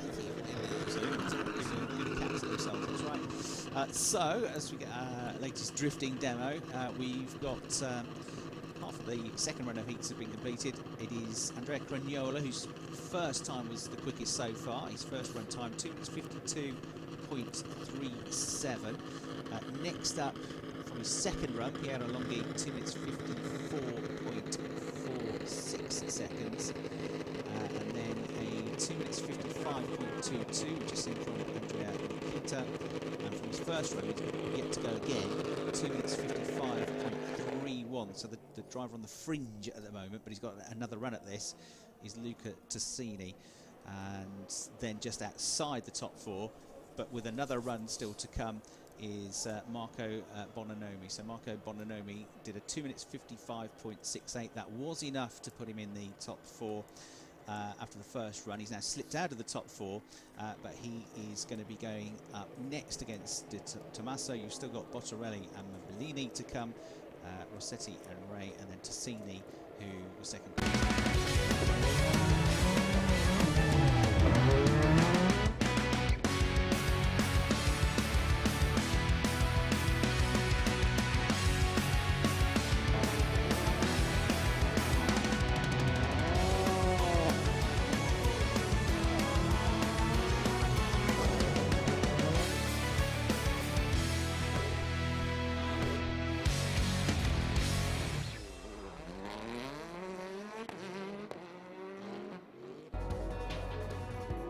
The Monza Rally Masters Show 2019. It all began on Friday with the exhibition grid, a chance to meet the stars of this competition. Andrea Cragnola got the first special stage underway and won it. 2.5 days of stage rallying into the night using the historic banking stars, including Dani Sordo from the World Rally Championship in action as well. The Hyundai's out in force, and all of the WRC stars competing on an even keel in the R5 cars this year.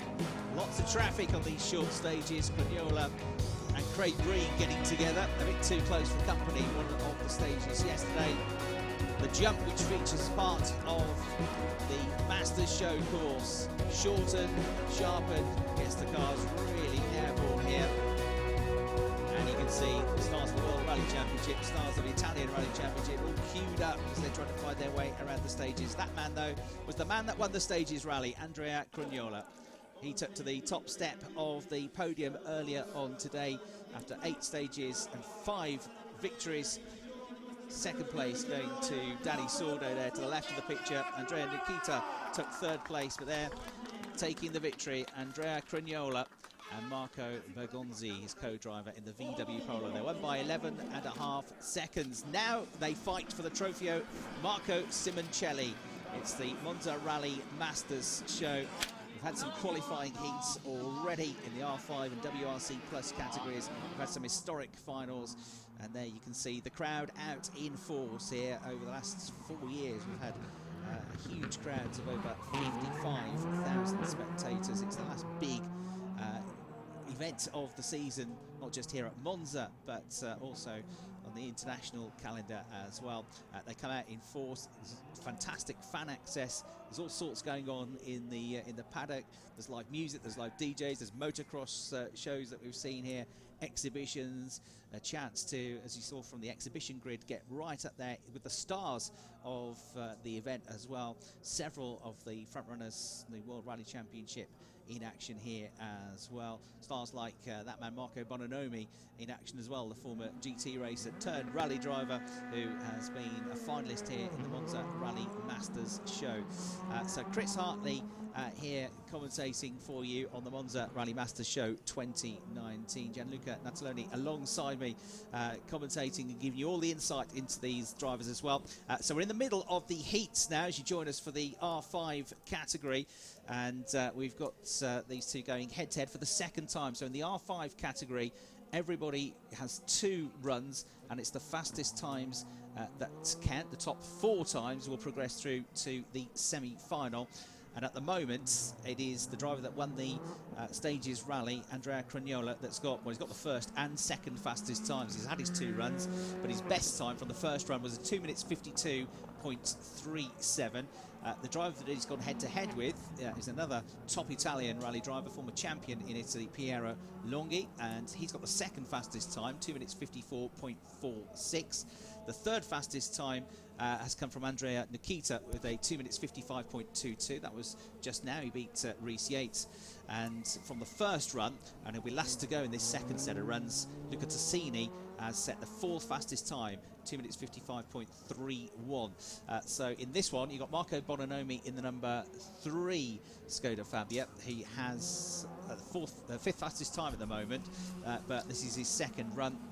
And in this one, he's going head-to-head with another talented young driver, Damiano Di Tommaso, who he beat in the first run by just about 1.3 seconds. But a 1 minute 28.58 at the end of the first lap. The best we've seen is a low 1:27, but that still, I think, could be enough just to creep in to the top 4 if he can hang it together for the second run, the second lap here, Gianluca, here on this Masters show course. Absolutely.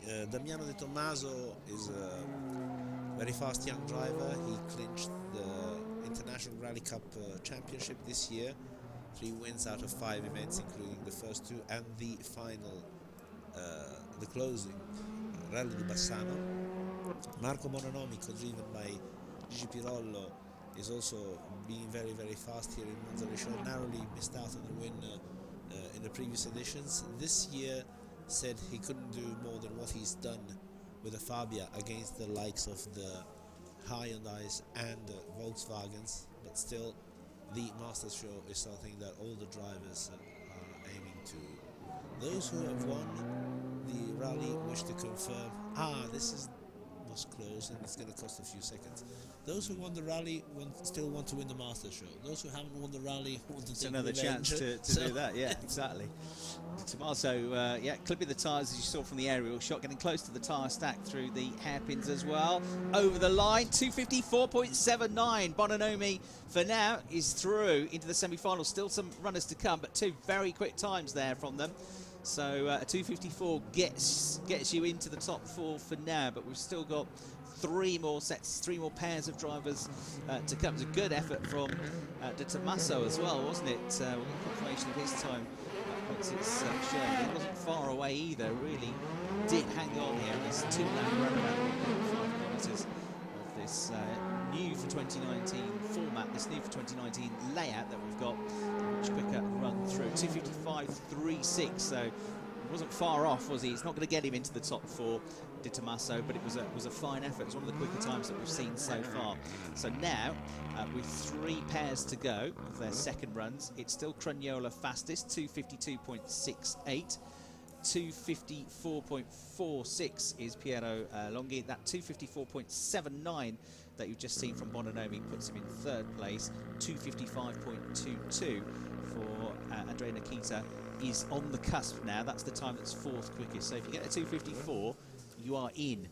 And there are 6 drivers that could still achieve that and get themselves in. We've got the rest of the R5 category still to come.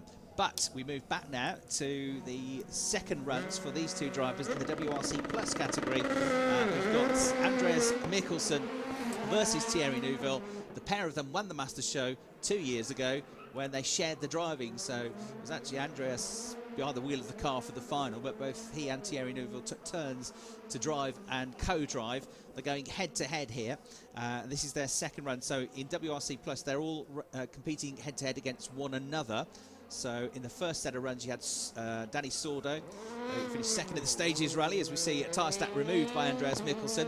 So Sordo versus Mikkelsen, that was very close, 0.3 of a second between them. Sordo won, got 2 points for winning that one. Then we saw Craig Breen, another star of World Rally Championship competition up against Thierry Neuville. And that one went to Craig Breen. That was the fastest time of the first set of runs, 4 minutes 12.05. But then we saw a brilliant run from Dani Sordo, 4 minutes 11.10 in his second run. That was versus Craig Breen. Craig had a slow run, so 2 points went to Dani Sordo. So at the moment, Dani is leading on 4 points. You get 2 for a win, 0 for second, 4 for him. Breen's on 2 points, and these two, Mikkelsen and Neuville, haven't yet scored a point. So one of them is going to move on to 2 points with Craig Breen. So you're going to have Sordo on 4, and you're going to have 2 drivers, whether it's Breen and Mikkelsen or Breen and Neuville, on 2 points apiece. So if you lose this one, you are pretty much out of it, aren't you? You've got to win this one to stay in if you're either Neuville or Mikkelsen. Well, absolutely, because both Mikkelsen and close it was as well. 600ths of a second between them at the end of the lap. Yeah, as I was saying, you know, both Andreas Mikkelsen and Thierry Neuville still have one heat, and it will be against those who are in front of them in the provisional standings. Dani Sordo will go against Thierry Neuville, so with the form and the speed that he's shown until now, he could be really, really difficult to beat. He's won both heats, both against Andreas Mikkelsen and against Craig Breen. So I think that if Thierry Neuville wants to stand a chance to get into the final, which here is going to be the two crews with the most points, he really can't let this one go by. Thierry Neuville, runner-up in the World Rally Championship. He hasn't been taking part in the Stages Rally, so he's only had one run in the car, and that was in the first set of heats, first qualifying heats in this Masters show. Nonetheless, his time was, in that first run, he nearly matched everybody except for Craig Breen. They were all very evenly matched, Sordo, Mikkelsen and Neuville. Breen was well clear. Nudge of the tyres again for Mikkelsen through the first sequence of hairpins. Going to sprint for the line, and at the end of that lap, the gap is going to be 0.39 seconds. Neuville ahead by 0.39. This is a really good effort from Thierry. He's got another lap to go. 4 minutes 13 would be a decent time. 4:11 is the best time we've seen so far, but it's not about the time in this category. It's about getting the victory and getting the points. And neither of these have yet scored a point, so this is their first chance to get themselves up there. And if they do so, it's going to be very close. You're going to have Sordo ahead, but you're going to have the other three scrapping over that second place in the final with the most points gained. 2:49.70 after 2 laps, as opposed to 2:49.23, which Craig Breen has scored before, means the track is getting would mean that the track is getting slightly slower. Whilst we had the feeling from the previous run of the R5 qualifying that the crews were improving. There too, you know, it's possibly really a matter of... probably got drivers attacking more in the second run. They've got the banker in, they've got a safe one in, and they have to go for it. Really, you know, it's all or nothing, isn't it, in that second run? That can bring a really good time, but it can also bring potentially some mistakes as well. So it's quite hard to gauge, isn't it, how that track is changing. Look at what happened at Damiano De Tomaso, who was going fast, and then he clipped tyres twice and just narrowly missed out on being qualified. There's the time there. It's going to be okay, isn't it? 4:13 dead from Neuville. But the crucial thing is he gets 2 points because he beats Mikkelsen. So Neuville moves on to 2 points now. Craig Breen has got 2 points. Dani Sordo has a nose in front. He's won both of his heats, so he's got 4 points. But Andreas Mikkelsen, somewhat surprisingly, has not scored yet. 0 points. He's lost both of his heats. So all he can do now is try and win the other one. He's not going to go through, though, because somebody else is going to score more than 2. Dani Sordo has already scored more, so just be for pride, really, that last run. But keeping his his name in the ring is Thierry Neuville. 4 minutes 13 dead. It wasn't a bad run. 4 minutes 13.64 for Mikkelsen. Prizes for consistency for him because he did a 4:13.56 in the first run. That's 2 runs within 800ths of a second of each other, which is pretty impressive in itself. Yeah, absolutely. Now, I was thinking the next heat is obviously going to be Neuville against Sordo. If Sordo loses the heat... 4 points each. 4 points each. And then it will be left to Craig Breen, who's had, and the last time he's out against Andreas Mikkelsen. We could potentially be in a draw situation, a tied-up situation. But we'll come back to that later. Look at times then, I think, wouldn't they? We're head-to-head in times. This is we'll look at that later, because we're now back to the final 3 heats, qualifying heats of the R5 cars, whereby this is Luca Bottarelli against Andrea Mabellini. Another nudge of the tyres there by Luca Bottarelli, same thing, that similar to the one that had cost precious 1/10 of a second to Damiano De Tommaso. Currently, Andrea Mabellini in his first run had done 2:55.92, which with the current times is 7/10 of a second short of qualifying. Luca Bottarelli is way off the pace with 3 minutes 00.61. He would really need to make a big improvement. Let's see what happens when they have then completed the first lap of the track. Yeah, but for sure, conditions, I mean, light-wise, these... It's just got a bit brighter outside now, hasn't it? Yeah. The clouds are broken through. Yes, there's big clouds, but they're moving. I just wonder what the temperature is, but one important indication could be the top speed of the cars, which has been improving for some, like Ranomi, and is now dropping. 149 for Bottarelli. It's the second slowest we've seen today. But Andrea Mabellini, you see, 129.1. That's the closest split we've seen so far. 100th of a second between them. 129, low 129. It's not that quick either, is it, for the first? It's okay, but it's not that quick. So that's the thing. It's not who wins this one. It's who gets the top into the top 4 in terms of times. And to do that, you've got to get a low 2 minute 55. 2 minutes 55.22 is the 4th quickest time that we've seen so far. Andrea Nikito finished 3rd in the Stages Rally. He's on the cusp. So I'm watching nervously to see whether he'll get through to the semi-final at the moment. We've got 4 more drivers to go after these as well, including Luca Tassini, who was one of the quickest in the first set of runs. So he's going to go in the last pairing. So we'll see how he gets on here. But this is going to be certainly close run. It was a disappointing 3-minute run for Bottarelli in the 21 car in the first run, slowest of the lot, but he's got it together here and taking some tyres there. They've been knocked around a little bit, haven't they, in this run? They're really being much more aggressive in this second run through this left-right sequence of S-bends, and heading towards what's going to be a short 120 metres straight. In the 21 car is Bottarelli. Much better run here. Then into the hairpins. Right then left to 55.22, the time to beat to get into the top 4. 2 minutes 55.67.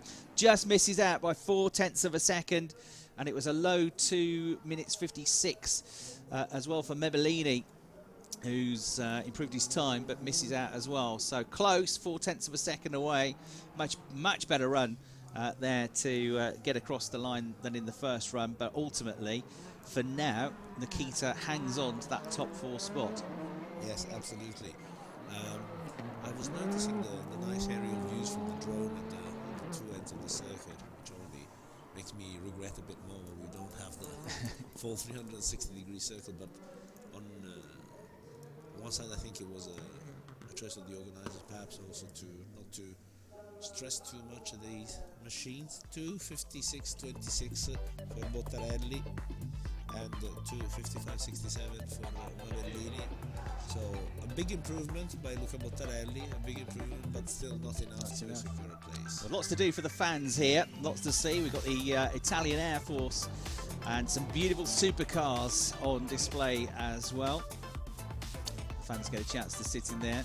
Radio Freccia have been here providing the tunes all weekend as well, up on the podium and all around the paddock. A great sort of festival atmosphere that you get, particularly when the sun goes down here at the Monza Rally Show. There's the view now, and you can see a sort of winter sun that we've got creeping through. It's cloudy at times here, but it's been 10 or 11 degrees. It's been pretty mild compared to some of the previous years that we've had. Good crowds here today. The biggest crowd of the weekend so far coming in today. Certainly coming in as you drive in through the park here at Monza, past all the runners that come out on a Sunday morning. The park was absolutely full of cyclists and families as well. And you come through that, you drive through this beautiful park, the biggest walled park in Europe, and in amongst this park, just outside the town of Monza, which is a very pretty town in itself, you've got this wonderful autodrome. So now we move on to the penultimate pairing in the R5 category. Alessandro Ray in the number 14 car. Number 16 is being driven by Luca Rossetti, and in their head-to-head they both were in the 256s in the first run, and there wasn't much between them, only a tenth of a second or so. Rossetti won the head-to-head by 1.3 seconds, 0.13 seconds rather, 2 minutes 56.81 versus for Ray a 256.94. They've got to go well 7 tenths quicker though if they are to break the 255. Sorry, 1.8 seconds quicker, the 255.22 of Luka Nikita, who sits on the fringe at the moment of qualifying with a top 4 time for the final. 255.22, the time to beat. So they've got to dig really deep here. They'll know that situation. So the one advantage of going later on is that presumably they get the times fed through to them, and they know that really they've just got to throw caution to the wind here and find a huge amount of time compared to their first runs. I'm sure they know what they have to do. Luca Rossetti is one of the greatest professionals we have in Italy. He's been Italian champion, he's been 3 times European champion, he's won the Turkish championship as well, and this year he was works driver for the Citroen team in the Italian championship. He was actually leading the event and virtually champion before the final special stage of the final event, where he had a puncture which cost him a lot of time. On the other hand, Alessandro Re too has had a very nice season in the International Rally Cup. He finished the runner-up to Damiano De Tommaso, who we saw in action before. Alessandro switched during the season between the Volkswagen Polo and the Skoda Fabia. He did most of the events in the Skoda Fabia and tackled the final decisive round with the Volkswagen Polo. I was hoping to have maybe a little advantage in performance, as has been shown by Quignola in another HK Racing Volkswagen Polo. But because Alessandro divides himself between driving duties and management of HK Racing, which is becoming more and more successful and is getting more customers, not only within Italy but also around Europe, he didn't have time to test the car before that final round. He showed incredible speed, upped and increased his pace during the weekend, but it wasn't enough to catch Damiano. And it's a bit the same that he told me here. He said, here too, you know, I wasn't able to test properly before the event. I'm more dedicated to running up the team and ensuring it has a smooth day running. Here they are. Through. He's through. Rossetti with a 254.52. He's through for now, at least. Into the top 4 he'll go with that time. 2 minutes 54.52. That's quicker than Bonanimi as well. So he did a 254.79, so that puts him 3rd behind Quignola, whose best time is a 252.37. Longy with a 254.46, and Rossetti, massive improvement there, almost 2 seconds quicker than the first run, and really good effort by him. It was good effort by Ray as well. Did a much better time than he'd done previously, 255.56, but 254.52 for Ray puts him 3rd. Puts him into the top 3, puts Bononomi now down to 4th place with a 254.79. That's now the time to get in, and dropping out of the top 4 therefore is Andreas Nikita, who's done a 255.22, so he's down to 5th place now out of the top 4. So Rossetti in 254.52, Bonanimi 4th on the cusp, 254.79, and probably slightly worried because one of the drivers to go in the last run is going to be Luca Tassini, and Luca Tassini was 2nd quickest in the first set of runs, and he was quicker than Bonanimi, so he's got a real chance here. Just to make the point as well, on the second runs you start on the opposite side, so they start on the line. One starts in the pit lane there to the left, one starts on the track to the right. They go off in opposite directions. In the first run you start either on the pit lane or on the track. The second run you have the opposite start position, but the times actually look pretty similar, don't they, between most of the drivers, whichever side they're on. Yes, absolutely. The first verdict that we have is that we must say goodbye to Andrea Nucita. Yeah. He'd been second overall for most of the rally and narrowly missed on that second step, but took bronze in the overall rally, but he's now out of the top 4 who will qualify for the finals.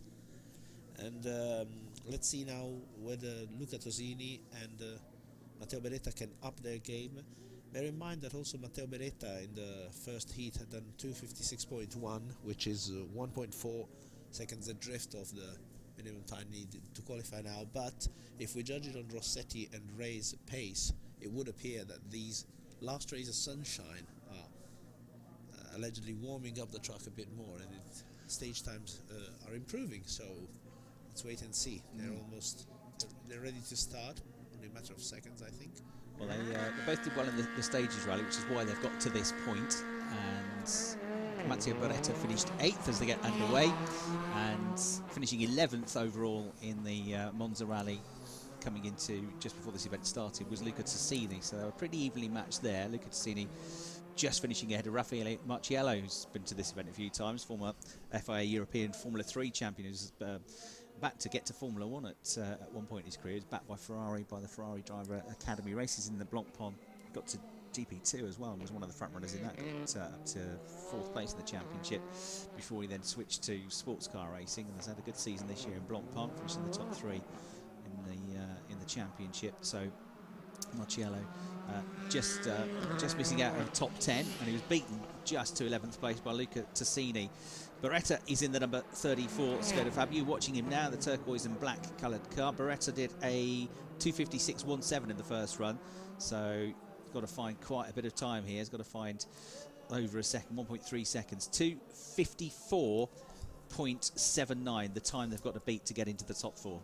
And there's still another nudge of tyres. It's the one that has cost the access to the semi-finals to the likes of Damiano De Tommaso. Let's hope that Luca Tosini does not pay too high a price for this small mistake. Another thing that has been a major change this year, apart from the fact to have a one-class only event, is the conditions for admission to the Masters show. Here too, the organisers have shown that they're attentive to their drivers' requests and attentive to change. The top 3 finishers of the rally were qualified, plus the first 7 fastest times on the final stage, which is also was used as part of the Master Show rally course. So, and it therefore sort of acted as a qualifying stage for the Master Show. Plus 2 drivers invited by the organisers, which it's gone wrong. Beretta understeers, goes straight at the hairpin, 17-point turn, and it's gone. So he's out of it. He's stalled, yeah. But Tosini was ahead anyway, and Tosini did a 1:29.1, which is on and around what he needs to do to get into this this high 2:54 to get into the top 4. So he's got a chance here still. So Luca Tosini trying to knock off the perch Marco Bononomi. 2:54.79 to get into the top 4 to make it through to the semi-finals. We'll lose 8 drivers, 4 will go through to the semi, 2 head-to-heads, then a final to come. Beretta's got going again, but it's going to be an awful time for him. Here we go. I don't think he's going to do it, is he? 2:55, no, slower, 2:56.37. Actually, that's over a second slower than Luca went in the first run. So, where most people have been getting quicker, Andrea Cragnola wasn't as quick as he was in the first run, but it was still very close to it. Luca Tosini, it hasn't worked out for him there. 2:56.37. Relief then for Marco Bononomi, who stays in the top 4.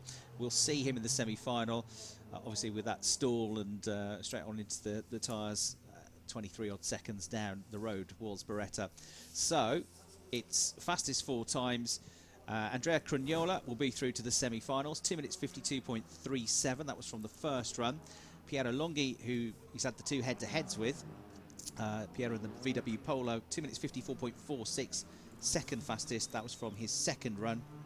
He had a 2:54.52 from Luca Rossetti in that previous run to go third, and a 2 minutes 54.79 from Marco Bonanimi in his second run to be fourth quickest as well. So it will be first and fourth versus each other, second and third versus each other. So Cragnola will take on Bononomi, that should be interesting, and Longhi will take on Rossetti. You've had your money on Longhi up until the second run, but Rossetti was really good, wasn't he, in that second run? Absolutely. But there too, talking of changing conditions, it's another 30 minutes before these drivers are back. So meanwhile, we can enjoy some more World Rally Car Plus action. And another interesting one too, as it is, because these drivers are now fighting for a place in their own final. Dani Sordo against Thierry Neuville. Dani Sordo, remember, has won both his heats and is now leading on 4 points, while Thierry Neuville has just won the that previous round. No, sorry, was it? Neuville beat Mikkelsen. He beat Andreas Mikkelsen, so he's on 2 points, and he desperately needs to try and get more points. But then again, will Sordo push to get the 6 points and secure his final? Because if Neuville was to win, there is then the potential, if Breen was to take on Mikkelsen in the final heat, which is going to be in another 20 minutes, to have 3 drivers on 4 points and on 0. Yes, true. So this is one. Then it gets complicated. Absolutely. this is one of the nice features of it, that all these heats take place with so big a time gap in between themselves, whereby track conditions can change, and performance-wise, it can make a difference. We've seen it happen previously. It's a living, breathing thing, the track, and it's the tyres and the tyre temperature and the circuit temperature that will be the key thing as well. So where you once had grip, you might not quite have as much grip next time you get there half an hour or so later. But as ever, these rally drivers drive by the seat of their pants, don't they? They react to what they've got in front of them. And they don't get to go round and round and round the same corners and get used to a feel for it. It's when you get there, sort it out. And that's what they've done. Sordo has been the quickest of all so far, so he's favourite for this one. His best time in his second run was a 4 minute 11.10. Neuville's best time was his second run, was a 4 minutes 13. So on paper, there's 2 seconds between them. However, Neuville is getting quicker and quicker as the driver that's only come into the event today, whereas the others in the category have all been competing in the Stages Rally. He's come into this fresh, really, but plenty of experience of the Masters Show from previous years. Oh, clattering the tyre stack there, though. Not sure it slows him down too much, but he redesigns the course for the organisers and took out the tyre stack there. 2 or 3 of them coming loose. And more the afternoon goes on, the more and more work the marshals have got to recover the tyres. But Neuville clattering the side of it there. A 125.46 for Neuville. He's over a second clear of Sordo, so he's pushing on. He's aggressive. He's taking the tyres out, but he's quick as well. 125.46.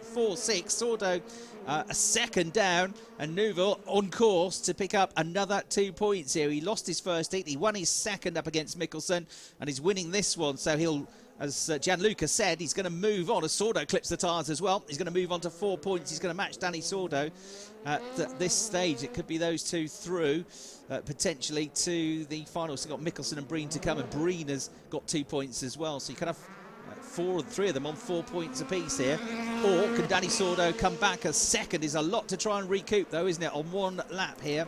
It's a 3-lap run, so it's a longer run, but he's got to try and get half a second back on each of the remaining laps of the run here. And Thierry Neuville doesn't look like he's relenting at all. So they're pushing on. Sordo making his way through the chicane section now in the Hyundai i20. On the brakes, you can see them pushed forward into the seatbelt harnesses there as they go hard on the brakes, then straight back on the gas he goes, and to sprint over the line very shortly. We'll see what the next split time is. Yeah, that's just what I was waiting for, because I want to see how that compares to the 249.2, which we'd seen previously. It would seem that they're slightly faster.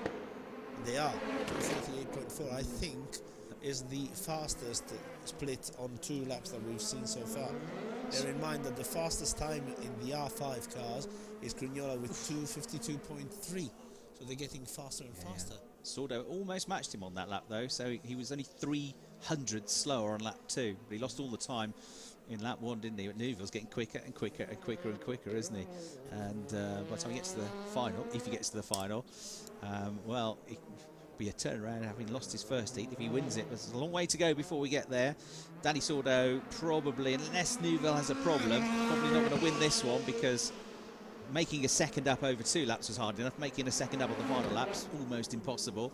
Nudging the tyres again as he gets close through that hairpin sequence. Over the jump he goes. We saw Neuville getting really airborne as he took to the reshaped jump. 3 minutes 44 on the clock, about 30 seconds to go then before they get there. It's going to be a really good time, I reckon, from Neuville as well, isn't it? 4:11.1 is the best that we've seen so far. He's certainly going to beat his own time of 4 minutes 13 dead. Let's see, we're about to go through the last sequence of corners. There's Thierry Neuville. He's got just the left-hand hairpin to come, then a sprint on the accelerator. That all looks neat and tidy. He's going to win this one, but what's the time going to be? 4 minutes 11.11. Really close. He was 100th of a second away from the fastest time that we've seen so far, set by Dani Sordo. And that's 1.9 seconds quicker than he'd gone previously. So Thierry Neuville, special run there. He gets it wrong after the line, but it doesn't matter. But that was a fantastic effort. Neuville 4:13 previously, so excellent stuff. That then brings him on to 4 points. 4 points for Sordo, 4 points for Neuville, and if in the last heat Breen beats Mikkelsen, he's going to be on 4 points as well. And then time's going to matter, isn't it? Absolutely. I mean, I don't know what the I think it's the fastest time in one of the heats that would count. In that respect, currently at 4 points, Thierry Neuville does have the fastest time, because he's got 4:11.11. No, sort of so fraction quicker. Yeah. What it means is that Breen has got to win this, and he's got to get a 4:11, hasn't he? Because his best time so far is a 4 minute 12.05. So he's got to find it over a second.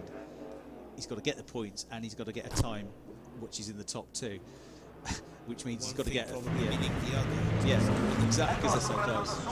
But we've talked about lots of the entertainment for the crowd here at Monza, and we've had some fantastic motocross demonstrations of the 2 and 4-wheel variety with the quad as well. Look at the height on the jump here. This is out in the paddock area just behind the media centre here, just overlooking the pit lane. And some fantastic stunts. Full inversions. And the crowd treated to entertainment, not just on the track here across the course of the weekend, but at the paddock as well. Fantastic shot there. And the little touch to the jump. It is one of the features of the Monza Rally Show. The possibility to be in touch with other activities, but also to be in touch with the drivers, with the stars. Yeah. Coming from, if you want an autograph or a photo with a star, you come here, don't you? Because the fan access is second to none, isn't it? Open paddock, then come into the paddock, then bump into the cars. I mean, when I got here yesterday, early lunchtime, parked in in one of the sort of field car parking areas just adjacent to the paddock. Got out of the car, first thing, coming down the lanes of what's the Monza Park, the rally cars headed to their start of their next stage, warming up the tyres. So it's almost like being in the pit lane when you're walking around the paddock. You got the marshals get everybody to the side, but you're stood right by the cars as they come through. And of course, because it's all in the autodrome, everything's compact. You can go and watch one stage, you can go and watch a different part of another stage by walking 10 minutes. You can get back to the paddock 5 minutes later. It's all, it's all there for you to see. There's lots of entertainment, there's lots of hospitality going on, food and drink stores as well. So it's a great weekend, and it's no wonder so many people come each year. Absolutely, but the nice thing is also that with the schedule of one stage every 2 or so hours, there's also plenty of time for the drivers to spend time with the fans. Yeah.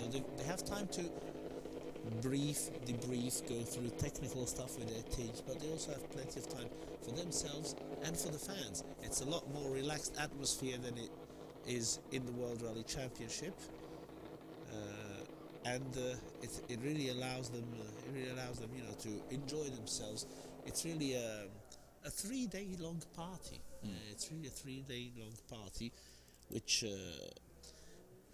we all enjoy. It's a good word, actually. Party has that sort of party atmosphere, doesn't it? End of the season. Sure, they're massively competitive on circuit, but they also very much enjoy, as you say, the opportunity, the drivers to have a bit more of a relaxed approach to the weekend and actually, you know, give something back to the fans, which on a the World Rally Championship, they get time to breathe, do you, between stages normally, so very intense period it is. Well, you do, but it's a very limited activity insofar as it's limited in time and in the amount of people. Whilst here, you know, somebody can, while normally in the service area in a rally you would go and visit the service area but only spend a limited amount of time. Here, everything is here, if you'll excuse the pun. So, okay, well, let's wait for an autograph, and if I can't get it now, well, never mind, I'll go and see another stage. I'll be back in an hour. And the driver's still going to be there. Yeah, so no, you've got plenty of time. That, in my opinion, adds something to the charm of the whole event, knowing that there's things going on from the morning to late in the evening. Friday evening in the paddock, it was all about parties and all these hospitalities flourishing up in the paddock. Yesterday evening, this celebration from Hyundai with their guests, as Thierry Neuville put it, it was a possibility to spend time with some of the people that they normally can't spend time with during the season, and they can't see during the season. It's about, you know, giving something back. And it's also giving something back if you consider it to the marshals. We've talked about the who are fans as well themselves, aren't they? Yeah, absolutely. Oh, they are huge enthusiasts. We are, because I'm a marshal myself. You're a marshal yourself. So we all are fans and passionate about motorsport. Be it drivers, be it marshals, be it spectators. Passion for motorsport is what fuels the whole thing. But obviously, being able to give something back, you know, I was happy to. I had one of the marshals in the stop control asked me, because he was too shy to himself, says, "Can you ask Andreas Mikkelsen, Craig Breen to sign an autograph?" I said, "Sure, no problem." And I was able to do my interview, and then kindly asked Andreas, Craig, Dani, who were only too happy to oblige. It's fantastic, yeah. It absolutely is. And here too. That was leery, wasn't it? We've got our second demo run here from Tamara Molinaro, and that was Riley Sample getting very off track there. I got pretty close to the barriers as he gives it large in this what's a 540 brake horsepower engine, a Ford-derived engine that powers these RX6 supercars from the Titan European Championship, the Titan RX Championship, which was launched this year, competed across 6 events across Europe, France, Britain, Portugal, Austria, Hungary and Germany, and these two drivers both competed in it. Tamara was indeed one of the front runners in the championship, finishing in the top 6, finishing in 6th place in the Titans RX International European Series. Two Swedish brothers finished 1st and 2nd in the inaugural championship. Kevin and Timmy Hansen, they finished 1 and 2. Their dad Kenneth was also a very strong rallycross driver, former European rallycross champion. But comparable to top-level rallycross performance with this 540 brake horsepower machine, but they're relatively much more affordable. So the idea to try and bring the price of rallycross down, and it's proven to be a very successful first season of the championship with stars like Craig Breen and British Touring Car 2013 champion Andrew Jordan, Nelson Piquet Jr. Perry McCarthy, ex-Formula 1 driver, had a go for a few rounds in the championship as well. Molinaro there, a great sort of full circle this has come, because when she was 1 month old, she came to the Monza Rally in 1997.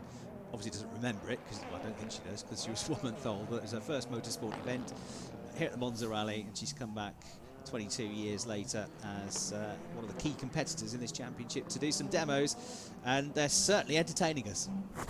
Absolutely, and Tamara comes from a family of motorsport. Their parents run a team, and so they were here also with cars this week. Now this is the only chance we'll have this weekend, today, to see World Rally cars of the old generation, shall we say, in action. This is the final of the WRC trophy between Tortone, who won the event, and Dennis Enrico Tortone, who won the event, and Dennis Babuin, who set fastest time on the final stage. So So these are cars that were running the World Rally Championship between 2011 and 2016 that we see here now. This, yeah, straight to their final, because there were 5 entries, but only 4 got to the end of the rally, didn't they? It's quite peculiar, because basically the first stage this morning saw the leader of the World Rally 1.6 trophy retire, and the overall leader of the historic retire. I know that I was standing here at the end of the final stage, and I got news from the previous stage, because the two were running almost a 30-minute interval. I wasn't able to do both, obviously, and chose to elect to do the final one. And I was sort of thinking, well, if I was Grignola who was leading, you know, I'd make sure. And what's the shortest day for them as well? They're almost there when they get to the Sunday, aren't they? Absolutely, but you know, if I was Grignola, I know I'd try to take it easy, as much as you can take it easy with Dani Sordo trailing you by 9 seconds on a 20+ kilometre stage. So this the final of WRC 1.6 category for these former World Rally Championship cars, and as Gianluca said, number 80 is Denis Babwin, number 82 his opponent in this final is Enrico Tortoni, both Italians, both in the Ford Fiesta, which has been 4 of the 5 entries. Just had the one Citroen which was driven or entered in the rally by Mirko Puricelli, but it didn't get to the end of the rally. So Tortoni won the stages rally quite comfortably in the end by 18.6 seconds, 1 hour 11 minutes and 6 seconds his total time from Luca Ferri. And Denis Babwin, who's on track now, finished 3rd at a time that was 34, nearly 35 seconds down at the end of the rally. So Tortoni's well up on the first splits. One thing that I wanted to emphasize is these two teams. Tortoni's car is run by Tamato, which is a very, very successful and with a long history team, going all the way back to Lancias and Porsches in the 80s. Babwin's car is run by RB Motorsport, which was running also a Skoda Fabia R5 in the big rally for Nicholas Gronholm, son of 2-time world champion Marcus Gronholm. Rather a rallycross driver, very limited experience in rallying, only had done 1 event back home, and that was Arctic Rally. I did a chat with him yesterday actually, and he said it's going okay, but I'm not used to this sort of surface. It's not my style of driving really on tarmac. He said I'm getting better, but it's a bit up and down. I'm having some good stages and I'm making some mistakes and getting some penalties as well. But you look at him and you can tell he's Marcus's son facially. He's extremely tall as well, isn't he? Absolutely, yes, but very, very nice guy. Had a chat with him and his co-driver. I think they're looking into getting a bit more experience on tarmac, possibly in Italy. There's this good connection with RB Motorsport, because RB Motorsport fielded a 206 World Rally car in which Marcus won the Rally 10 years ago. Babwin is actually leading after the 2nd lap, so I suspect this is a 3-lap final. Yes, there's 2 on the notes books, yeah, they are definitely carrying on. It had seemed to me, I wasn't sure of the timing on the 1st lap, because it had seemed to me that Babwin, having started from the, say, pit lane, was ahead of Tortoni, but they possibly didn't stop the time, stop the timekeeping, didn't get split time, but there's something possibly not fully right with Denis Babwin's car. It looks slow, doesn't it? Yeah, it's definitely slow through there, isn't it? No, that's gone. What a shame, because it was going well, wasn't he, on that 2nd lap? With his nose in front. No, they finished yet. Sorry, they actually won. It actually was 2. They carried on for half a lap, didn't they? Yeah, we got 2 laps on the notes, and then for all the world, it looked like they were carrying on. But there you go. It's because he's won it that he's slowing down. But I'm not sure they knew either, because they were flying along for another half a lap. And now he celebrates. Now he confirms it. 2 minutes 58.71. It's confirmed. There's a few issues with the time in there on that one, but 2 minutes 58.71 comes onto our screen. 2:59. That was for Babwin. 2:59.9 for Tortoni. It does say something to compare the performance of these cars against the R5 machinery. On Thursday morning at Shakedown, Friday morning at Shakedown, we were got a flag again. No, we were checking, and actually it seemed strange that on the 1st lap of the Shakedown, which was 4.5 case, the fastest R5 car was 10 seconds faster than these World Rally cars. We said 10 seconds, a huge difference. But if you look here on a 3-kilometer Masters show, I know, okay, in different conditions, but obviously when they're driving, when Dennis Babwin is driving, he's definitely not looking at Crignola's time in qualifying. No. And still, they're 6 seconds faster, which on 3 kilometers make it 2 seconds per kilometer, which is the same sort of gap, seconds per kilometer, as they used to have in the first run of Shakedown. So while these cars were comfortably ahead of R5 machinery last year, it seems that really the decision of the organisers to go towards R5, which could be one of the possible future evolutions also of World Rally Championship, was the right one once again. DTM on display here as well in the paddock, as you can see. That's Jamie Green's Audi from this season, the former DTM Championship runner-up, and driver that's finished in the top 3 times as well. Top 10 runner this year with Team Rosberg, and the DTM car is on display because DTM, the German Touring Car Championship, coming here to Monza next year on what's a reshaped calendar for the DTM, a much more international calendar, on 27th and 28th of June for the 5th event of the season. The DTM will be coming here to Monza. So very much an event to look forward to. That incredibly quick machines on one of the fastest circuits in the world. Should be a great combination, I reckon. So we have the third and final set of demo runs now from these two Titans Rallycross drivers. I'm wondering whether Tamara's going to keep her word and drive it until there's no more rubber left on the rims. Until the tyres explode was the promise. I think she might actually, yeah. They're certainly getting braver and braver, aren't they? And we saw, it was only about 10 minutes ago that they had their second runs, that we had Sample almost throwing it off into the barriers coming out of one of the hairpins. So we shall see, but our last chance to enjoy these 540 brake horsepower Ford-derived engines powering along these Titans Rallycross cars. And as we've said, attacking for not big time, but what could be good times, because they're certainly driving them well here. Tamara Molinaro, who's in the green and white Mercedes, Riley Sample, who is in the red and white Audi, the Austrian driver, the former Alpine skier and Paralympic Alpine skier as well, following his injuries. He actually started skiing at the age of 3, so you know, as soon as he was able to, at the age of 3, like many do in Austria, he was on the skis, and was a very, very capable competitor. Then had a pretty horrific accident during training in the 1990s, and he broke. He became a paraplegic. He broke some bones in his back and his spine. He's also competed in hand cycling, wheelchair, basketball as well, and took up Paralympic cycling in Paralympic skiing rather in 1996, following that horrific accident he had, that training accident that left him paraplegic, and has now taken to becoming a pretty impressive driver as well, competing with 4 top 10 finishes in his first season in the Titans RX International Championship, finishing 15th in the championship, a championship which featured more than 30 drivers taking part across the course of the season as well.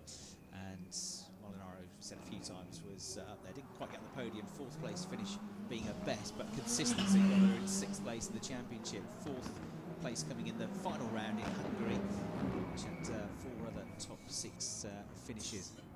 And she has promised that she is going to do donuts until her tyres are completely finished. Well, there's probably not much left of the tyres the way they've been driving these cars around. The Mercedes gets airborne over the jump, and you can see they are very nimble machines as well as being very powerful machines. These certainly takes some real skill though to control 540 brake horsepower that's unleashed when you stamp on the throttle coming onto these short, sharp straights that we've got. So here's the other, the Audi of Riley Sample, the hand controls on the car, and that was the area on the previous run where we got onto the grass and almost to the barriers. Bit more circumspect this time, but still getting the back end of the car nicely around through that sequence of hairpins. So a great arena in which to display the capabilities of the car. Gets properly airborne as he goes over the jump. And to have a bit of fun with these cars at the end of what's been a really successful 12-round championship for them as well. A championship which expands to North America next year with an international version of the championship. The European championship will continue on as well. So these two have given us plenty to enjoy between the competitive head-to-heads that we've had this afternoon. There was one thing I was noticing, Chris, is that although, yes, we did have ice on the windscreen of our car the other evening, it's been mostly dry, and even it hasn't been damp overnight. I was walking on the grass these days, parking the car in some parking, and we didn't seem to get stuck in mud like in previous years. And you can see it also here. These cars have been into the grass more often than not, but haven't brought. No, because the grass is not. The grass is dry. Haven't brought any filth or anything back on the track. No, it has been pretty dry and very mild for the time of year. Right. Florence has been really mild, hasn't it? Oh yes. T-shirt. It's mild to the point that would you believe we still had mosquitoes? I couldn't sleep last night before I set off to here because of mosquitoes humming around all night long. So definitely haven't got those in England. Well, that's even more reason for coming more often. Definitely. Here they are, Craig Breen, Andreas Mikkelsen. Yes, can't even wait for the Titans cars to get out of the. Oh, here we go. Well, this is Ryan. Oh, okay. It was bound to happen, wasn't it? He's found the barrier. He got close a few times. A bit too excited on the donuts. It's all right. You've got all winter to get the car fixed, ready for next season. But yes, he clattered the barriers there with the excessive donuts. But this is on then to what is going to be the final qualifying heats for the WRC Plus category, and it's a critical one. Andreas Mikkelsen hasn't scored any points. He can't qualify now because you need 4 points to qualify. It's 2 for a win, 0 for second. 4 drivers, each taking each other on once. At the moment, we've got Dani Sordo and Thierry Neuville have both won 2 out of 3, and so they're both on 4 points. Mikkelsen's on 0. He can't catch them. Breen is on 2. He can match them. He can, if he wins this, go into 4 points as well. And then we think it's going to go down to times now. There's not much, hardly anything in the times as well. No, we've already got one away. He stalled the car at the start. Well, they're going to restart it. We saw that earlier on. Mikkelsen's away. Breen has stalled the car on the start, but they might flag this and call upon a restart. We saw that earlier on in one of the R5 heats. Was Andrea Machita, wasn't it? On his first run that stalled on the line. Got another chance and then ended up winning his heat up against Reese Yates. I think he's got the message because Mikkelsen's slowing down. And with Sordo and Neville really 1/100th of a second apart in fastest times, Thierry Neuville if he were to sorry, not Thierry Neuville, Craig Breen, he'd have to set also a very fast time, because if they're going back onto if they're going tight on points, and if then fastest time is the tyre up, if going to the final, actually it's only 100th of a second between Sordo's best time and Neuville's. So Neuville's, Breen might as well set the fastest time altogether. Yeah, I suppose if he matches Sordo and he does a 4:11.10. What's the possibility? What's the chances of him matching a time at 100th of a second? Not much, but I've seen stranger things. And imagine he matches Neuville. 4:11.10. Yeah, 4:11.11. Yeah, no. Then I guess it would go to head-to-heads, wouldn't it? Oh God, goodness knows. In which actually that Breen beat Neuville. That was the only one that Neuville lost. I think it's Breen first time out. They're both away this time. So yeah, the long and short of it is. Apart from getting a new degree in maths, the long and short of it is that Breen's got to win. That's the first thing, but he's also got to win with a good time. He's got to win with a time in the low 4:11s as Mikkelsen removes some more tyres out of the way, goes to the grass, but the grass isn't too wet and damp, as Gianluca said, so he still finds traction there somehow. But it's just for fun, this one, just for a bit of pride to try and get this victory. Thank you very much. We've been bought drinks to warm us up, let's say, that kind of drink. We've got welcome to Italy. We've got Breen, who's got to go for it as well. So you've got Mikkelsen going for it. He can't qualify for the final, but just trying to salvage a bit of pride here. You've got Breen, who knows he's got to get a really good time here of 4:11.11 seconds or quicker and win the race. I'm curious to see what the first split time is going to be. It looks like they're driving a lot more sideways now than they used to in the previous heats. So water. It looks like water anyway. Definitely need it for my sore throat. Been battling with a cold and it's getting worse and worse. So could definitely do with something to help me out. Okay, here's our first split time, and it's 1:25.7, and it's Andreas Mikkelsen who's leading. So. Yeah, we can see how aggressive he was, couldn't you, at the start? I wonder Breen's got a bit of an issue here, because he was, of the first set of runs, he was the quickest, wasn't he, with a 4:12.05. And the second run for Breen, he had the slowest time that we've seen so far, 4 minutes 14.36. And he's already nearly 2 seconds off the pace here, so I wonder if there's a bit of an issue here for Craig Breen in the car that they haven't been able to fix in between. Could it be also something of an adjustment, suspension-wise or whatever, gone the wrong way? I mean, we've seen this happen in Monza Rally Show, because the race usually uses the same part of the circuit, once in one direction, the other direction, but mostly it's running around all over the place, and drivers tend to get information and then make setup changes. But I've seen it happen quite a number of times, of driver coming to the stage and then saying, yeah, we tried something, but it's gone the wrong way. And if you do it, for instance, before the Grand Prix stage, which is a monument 45 k's, as opposed to the others, which are 20 or some even shorter. Big effect on your rally, can't it? Hats off to the marshals in action. We've seen them now. They haven't had, in all honesty, they haven't had that much work this year. We've only seen one car have a big, and I can't remember who, well, maybe it was Beretta in the final round of the R5 who really did go a bit too much off, stalled the car, had to reverse a couple of times. But other than that, and a bit of nudges, a couple of times have they run really over. It's no inflated champagne bottles to knock over this year. No. Breen was better on that lap, so he more or less matched Mikkelsen. So yeah, and the cars obviously didn't get off the line first time around. So I don't think this is all Craig Breen. I think there's an underlying issue with the car. What this does mean, if Mikkelsen wins, and I mean even if he were to win, which seems unlikely now, Breen's not going to get the time that he needs. It means that Sordo and Neuville very much like that they're going to go through to the final. It is. It's going to be all the more interesting because, as we said, Thierry only had his first time out with the car this morning. But then again, as I said, of course, Dani has more experience, but he was, however, going to have more experience than all of the other drivers put together with the amount of times he's done and won this event. Yeah. Let's not forget we're talking about a double winner, a two-time winner of this event. So. That's right. He was always going to have a bit more experience of the track. How you transfer that to the setup of World Rally Car Plus is it unknown, because you must bear in mind also that last year the only 4:12.81. Yeah, that's his best, his personal best, Mikkelsen. 4:12.81. Breen came back at him on that last lap. He got the gap down to 1.3 seconds, but he lost too much time on that first lap. So yeah, better from Mikkelsen. He did a 4:13.56 in his first heat, a 4:13.6 in his second.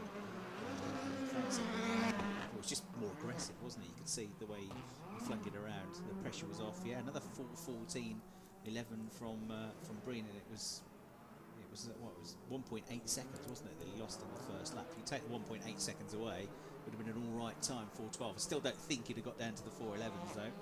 So with 4 points apiece, it should be Dani Sordo and Thierry Neuville that qualify for the final. 2 wins out of the 3 each, and there's confirmation that Breen and Mikkelsen just got 1 win apiece and 2 points for a win, so 2 points each for them. So it'd be Sordo versus Neuville, and that is going to be very close to call, isn't it? Because not only have they both had success at this event, but they have both set an almost identical time in their final set of heats. So we'll see that final to come. So it's all about the glamour here at Monza as well. There's plenty of that in and around the circuit. Lots to do on track, lots to see off track, and yeah, it's as I said, it's always a big opportunity for marketing, for all the companies, brands that want to have an image. As well, isn't it? Yeah. Because this event appeals to fans of all sorts of things. You know, there's fans of motorsport, motorcycling, there's VIPs, TV stars. No, I just wanted to end it up with what I was saying previously, that the only team to have experience of World Rally Car Plus here is M Sport, that took 4 cars last year, which we all very much missed this year. I seem to know that M Sport also missed coming to Monza this year. Hopefully we'll see them back in action next year. And now Hyundai have their data too, so... Yeah, that's true, yes. If they all come back, it should be fantastic 2020, shouldn't it? Right, we're into our semi-finals. Only 4 events to go now. 2 semi-finals for R5 and the final. And we've got the final for the WRC Plus as well before the final. Well, Andrea Cragnola has been the man. There he is, the number 6. He won the Stages Rally. He's won both of his qualifying heats. He's set the fastest time. And in this one, he's going up against that man, Marco Bononomi, who has set the 4th fastest time coming into this. So it's 1st versus 4th. The next semi-final will be 2nd versus 3rd. And the 2 winners go through to the final. So it's not so much about times, just beating your opponent in this one. Marco Bononomi has drivers got, well, they've all got quicker and quicker generally, but he found quite a big chunk of time in the 2nd heat. So if he can continue that trajectory, he might have a chance here. Former Audi factory driver, was 6th overall in last year's Monza Rally, and 2nd in the WRC 16 category last year. Won both of his heats in last year's Masters Show, wasn't quick enough to get through to the final. He's competed at Le Mans with Audi, Spa 24 Hours, big events like that. Former Italian GT champion, former single-seater racer in Formula 3 and Formula 3000 as well. So hugely experienced, popular figure here. But Andrea Cragnola has had the edge, and 2.3 seconds up at the end of the 1st lap. It looks like he is marching his way to the final here, doesn't it? Unless he has a big mistake on this 2nd lap. Absolutely. I mean, I was thinking earlier, you mentioning Marco Bononomi with Audi, that apparently Gigi Pirolo, who is his co-driver, tends to go from one Audi driver to the other because he's been for years before. Before Bononomi, he's been partnering for years Dindo Capello, who is a multiple Le Mans winner and who hasn't done the last few editions when Gigi took to co-driving duties with Bononomi. Gigi is one of our most experienced drivers, and I think he did, possibly not the 1st, but he definitely was here on the 2nd edition of the rally. Right. And if you consider that this year we're celebrating the 40th edition. Yeah, 1978, wasn't it, this event started? It's grown and grown, especially over the last 10 years or so. Crowds have not quite, but almost doubled. Bononomi, great driver. He got to the podium at Le Mans as well in 2013, but and he's no mean driver in a rally car. But Andrea Cragnola has been the star so far this weekend in the rally, in the R5 category. More than 2 seconds clear at the end of the 1st lap. The flag comes out. It's going to win it by a mile. 2 minutes 51.08. Better 2nd lap for Bononomi, only 2.25 seconds behind, but he kind of matched the time 2nd run around. However, Cragnola did it all on the 1st lap, and he'll take that VW through to the final. His opponent, we're about to find out, it could be for a 3rd time, potentially facing Piero Longhi, because Longhi was the driver he went up against in his 2 heats, and he beat him on both occasions. So Piero Longhi is going to go up next, but he's not guaranteed a place in the final, because first of all he's going to have to take on Luca Rossetti, who's also a very accomplished Italian rally driver. And Rossetti was a driver that had a huge improvement in his 2nd run, which was what got him through to 3rd place in terms of the times and got him through to the semi-final. So Cragnola, we know he's going to be in there with his co-driver Pietro Ametto, who is going to be... Sorry, co-driver who's going to be through though with him, Longhi or Rossetti. Longhi's in the number 1 car, Rossetti is in the number 16 machine, and they are about to come to the line. After this, we'll have the WRC Plus final, and then we're going to have the last final of the day before the podium celebrations will be the R5 final. So it's a short turnaround, isn't it, for the drivers? Certainly from semi-final to final, you can't really make any changes to the car, can you? No, it's absolutely, go in and come in and go back out. But on the other side, it does help insofar as if you are in all nice and warm, you know, to that extent, the 18 minutes, the 6 minutes more rest, let's say, that Crugnola will have against Longhi or Rossetti, whoever goes to the final, wouldn't make a huge difference. They'll both be warming up their tyres once again before going back to the track. It won't make a huge difference. I don't think it will. Just looking at past results from the last few years, Luca Rossetti, who's about to go, he got to the final in 2016, was beaten in the final by Paolo Andrucci, who's had a few Masters victories, but that's been a good recent run that he had to get through to the final in 2016, the final of the R5 category, and so he's had a pretty good weekend so far in terms of his pace, which is where the qualifying drivers they're coming out. So the lights just starting to fade a little bit now. Rossetti has been has been waiting in the start position for a while. Long is just out of the pit lane now. I was wondering why he didn't appear to be there, and actually just literally now seen him come out of the narrow place between the two buildings at the end of the pit lane. So Rossetti will have been there for the best part of 2 minutes, while Long is. And this is another of the, you know, mind playing tricks one against the others. Maybe keep you waiting there, getting told come very last minute. Maybe he was just having his lunch. He's here now though, and he's off the line well. Piero Longhi, there he is. So good head-to-head this should be. Piero Longhi, this is his 17th Monza Rally, so he matches the record set last year by Alessandro Perico. So he's had 17 appearances each. So to say he knows his way around is an understatement, and having said that, he takes the tyre stack out, so didn't know his way around that corner quite as well as he should have. Would have cost him a little bit of time, but not too much, I don't think. He's quite aggressive on the way into that left-hander as well, isn't he? Here is Luca Rossetti then, got to the final a few years ago, as I said. Can he go one better and win it this time? He's got to get to the final first, he's got to beat one of the best drivers out there to do so. Piero Longhi should be a tight run. There wasn't much between their times either in the qualifying heats, these two. So Rossetti and Longhi for the split time. Over the jump he goes. That time is, ignore that one that's on the screen, that's not representative where we're at yet. When we get to the end of the first lap, we'll be able to see where we are. Yeah, it's the same issue as we had previously, I think. It's about 127 to 121 seconds in the standings. Another thing that we must consider is that Luca Rossetti had to change co-drivers at the very, very last minute. His regular co-driver, Eleonora Mori, has had an issue, and she couldn't do the rally, so I send it's close. Let's have a look.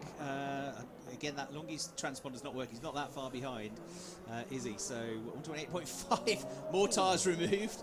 Nose on that time in the VW, wasn't it? So he's pushing. He knows he's got to push hard to have any chance of beating Rossetti here, but it's going to be tight. We didn't get the split time. We've got the top speed time is a bit down. Cragnola 158, 157 for Rossetti, 157 kilometres an hour. So a little bit down, not much. 251 was Craniola's time. Incidentally, that's the best time so far. It's quicker than he managed in the heats, Cragnola. 2 minutes 52 twice in the heats. So we're about 45 seconds away from finding out who is going to win this one. We saw this. We saw the same sort of thing happening last year, didn't we? In the finals, they seemed to be faster than just digging a bit deeper and throwing everything at it. He's still in this, I think, isn't he? It was pretty close. They went over the line. It's difficult to judge from where we're sitting, because obviously we have a very, very limited view, and it's a part of the track where they're racing in the straight line in the pits, and they're just coming out of the jump on the other side. So we're really, every time we see them, they're really flat out. So it's difficult to judge. Yeah, it's really much in this, I don't think. Soon we'll get the overhead view. We're about to find out, because just 2 more hairpins to go for Piero Longhi. 2:48. It's going to be a decent time. Might not win this one though. Rossetti's gone sprinting through. He's just going to do it, I think. Rossetti, yes, by 0.26 seconds. Heard him roaring past our commentary box, so he knew he was on the straight a bit quicker than Longhi, but he had a bit of a longer straight run to the line as well from this side. So it was going to always be close, but by 0.2 of a second. Victory in the semi-final and a place in the final then goes to Rossetti. He's going to take on Cragnola, and Rossetti getting quicker and quicker and quicker each time he goes out. Not as quick as Clougne's 2 minutes 54.08, but if he can keep on the improvements, I think he'll give Andrea a decent run in that final. Thing is that Rossetti has done 2:54.88, which is slower than the time in which he qualified, which was 2:54.52. So for some reason, while for instance, Longi has done 2:55.14 and has qualified with 2:54.46. So at the start, he was 2:56 as he was in, wasn't he, to begin with? So he's found the pace. But Rossetti has found something in between passes. He's got to find 3 seconds. That's the problem, because Clougno is that much quicker, isn't he? So Clougno versus Rossetti. What will be the last head-to-head, the last competition of the day. There's one more to come before that. A brief respite for Rossetti. He's got to get ready almost straight away. We're going to have the final for the WRC Plus category now, though. 3 laps it'll be. It'll be along with 3 laps as well for the R5 category, won't it? So this is it. This is actually the final. Thierry Neuville against Dani Sordo. 2 drivers who've been in the top 3 in the WRC. Second this year for Thierry Neuville. A couple of 3rd place finishes in the championship for Dani Sordo back when he was with Citroën. Now both in Hyundai colours, the i20. Hyundai having taken that maiden manufacturer's title, taking Tanak to the Drivers' Championship as well in 2019. Fantastic season for them, fantastic to have them here with us. And in 2020, Tanak is going to join Hyundai, so... Yes.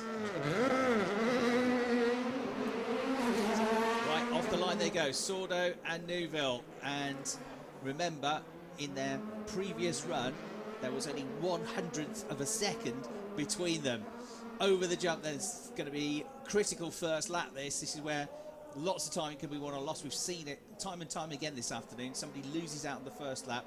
They can match their opponent on laps 2 and 3, but they can never get that time back. So you've got to get it absolutely right, absolutely straight away here. And they know that their opponents is the equal to them. There's nothing between these two, so they've got to be millimetre perfect in their approach to the chicanes, the hairpins. They're going to throttle aggressively but smoothly, get that power down, get the handbrake working. The notes have got to be spot on from the co-driver as well. You're relying on them a bit less, I guess, at this point, because you've already had 3 runs up to this point when you get to the final, but still they play a critical role here. So Neuville versus Sordo. We'll get the first split time at the end of the first lap pretty shortly. We've got the speed trap through there. It's pretty decent. 163 is the fastest that we've had. That's 171 kilometres now, 163, and that's the first lap as well. The time will perhaps get quicker than that. We're watching Thierry Neuville making his way through the chicanes, as through the hairpins goes Dani Sordo, whizzing past our commentary, watching that here in the background is Neuville on the pit lane side, and Sordo is a second up, 1 second exactly between them, 125.28 and then 126.28 at the end of the first lap. So he's got to go some now to try and bring that back in, that real lap back in over the remaining 2 laps here at the Master Show. He's got under 3 kilometres to try and gain a second. It's not a lot of time to claw it back. So again, that first lap might be the thing that wins it here. And they're both under the watchful eye of Andrea Adamo, team principal.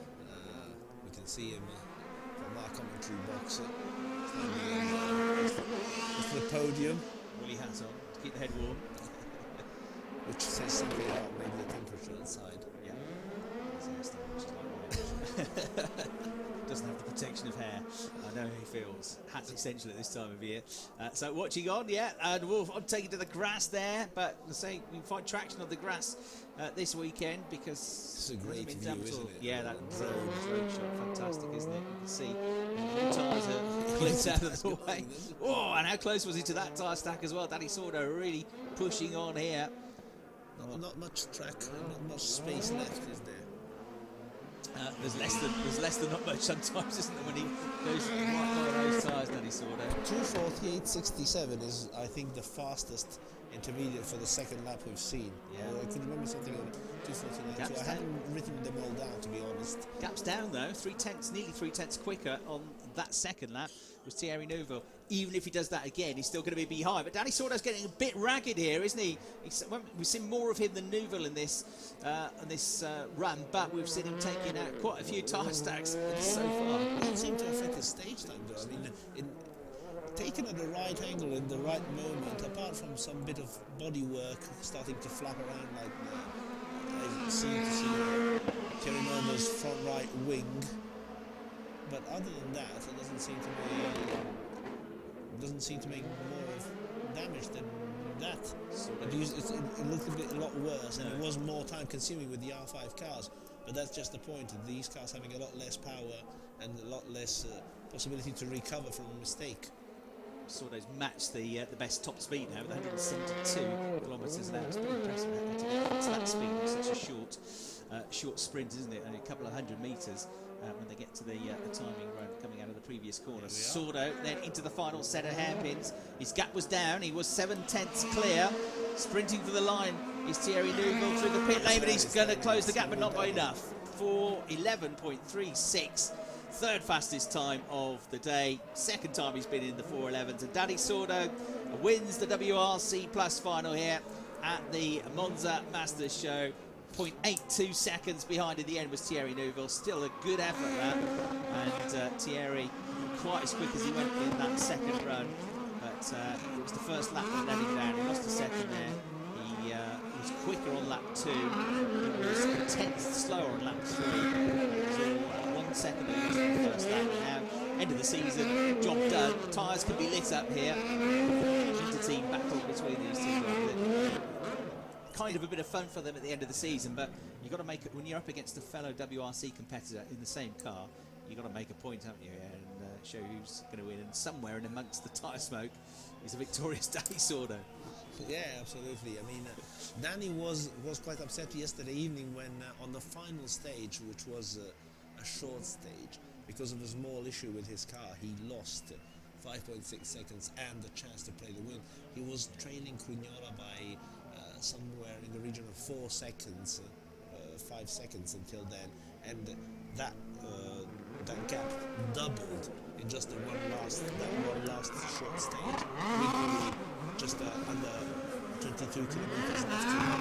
So it was mission impossible, and then actually did that. In fairness, it does seem some sort of right payback for that, he could at least secure a Masters trophy. He's days with his team, really having donuts around them. Stunt show now. Yeah, absolutely. Not sure, but hats off to Thierry and to Florian Holla-Bourdette, who is standing in for Nicolas Gilsou in co-driving duties this weekend.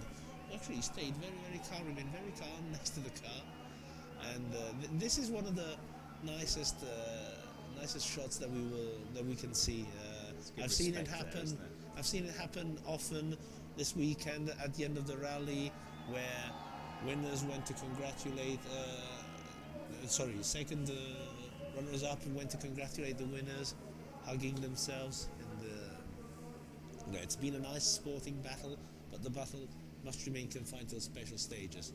Once we take the helmets off, they're all friends. Well, they're teammates here, so yeah, possibly even more than that. And while we gear up for the final, I wonder how long it might take for them to clear the stage for Andrea Crugnola and Luca Rossetti. But it's well deserved, you know. It's the preparation. When this used to be the final, I remember they used to set up the podium right next to the track. That's right. Yeah. And I remember standing next to the track and just literally within moments, a few years ago, within moments of the dust cloud settling with the tyres and the final dust cloud of the donuts, walking in to interview Thierry Neuville and Tony Cairoli in one, I think, Master Show a few years ago. Slightly earlier start and finish time this year as well, so you'd always got that pretty much dark, wasn't it, for the last final? Absolutely. It was photographers' flashes going off as well, yeah. So excellent. Andreas Mikkelsen joining the party. Come to congratulate Dani Sordo. There he's Dani. He's done a good job though, Thierry, when you consider he's had as we've said a few times now, less time in the car and less time on the track this weekend than anybody else. Fantastic job to get to the final. He wasn't far away, 0.82 seconds after 3 laps. He's Del Barrio is co-driver. He recently has had a couple of finals and has missed out as well. Particularly as you say, come close to winning the stages around Monza Rally over the last 3 days as well, where after 3 days was only 11 seconds down. So well done to Thierry Neuville, who got to the final. Dani Sordo had the edge, and all the way through the heats really just looked like he was really 100% up for it, didn't he? And was throwing the car around, was pretty aggressive. He was maybe overstepping the mark a couple of times in that final, because he certainly 3 or 4 times where he ran into the tyres, and he lost a bit of time relatively on the second and third laps.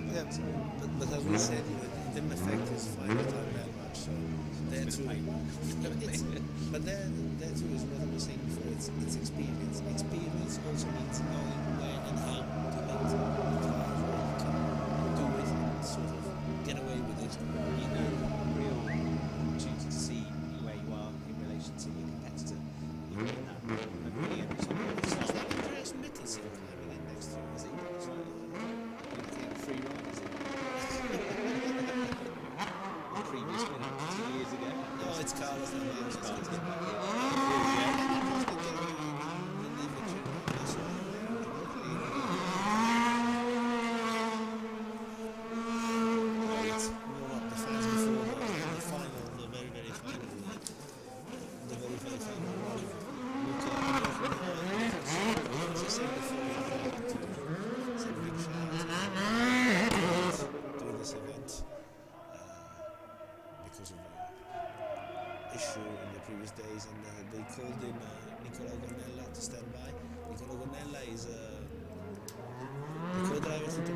Who won the Peugeot Trophy last year, got a deal to do the Italian Championship with the Peugeot team this year, with Paolo Andreucci as a coach, and with the car being run by the same FEF Sport outfit that runs Citroen's, the Rossetti's Citroen. Yeah.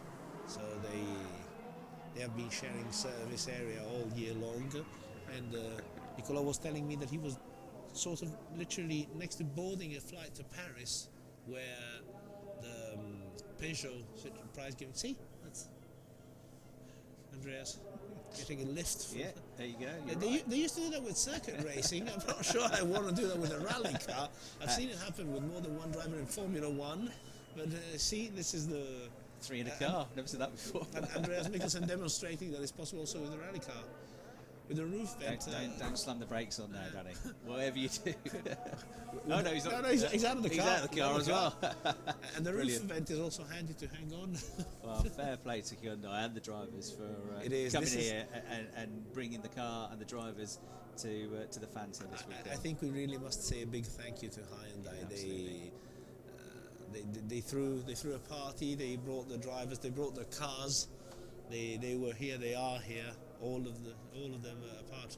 There's only Sebastian Loeb missing, but Andrea Adamo, top management, is here, and I think that Monza is also giving it back to them in some way.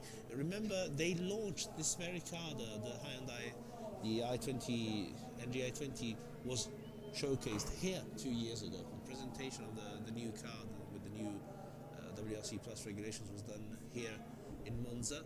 So it's a very nice relationship that goes on.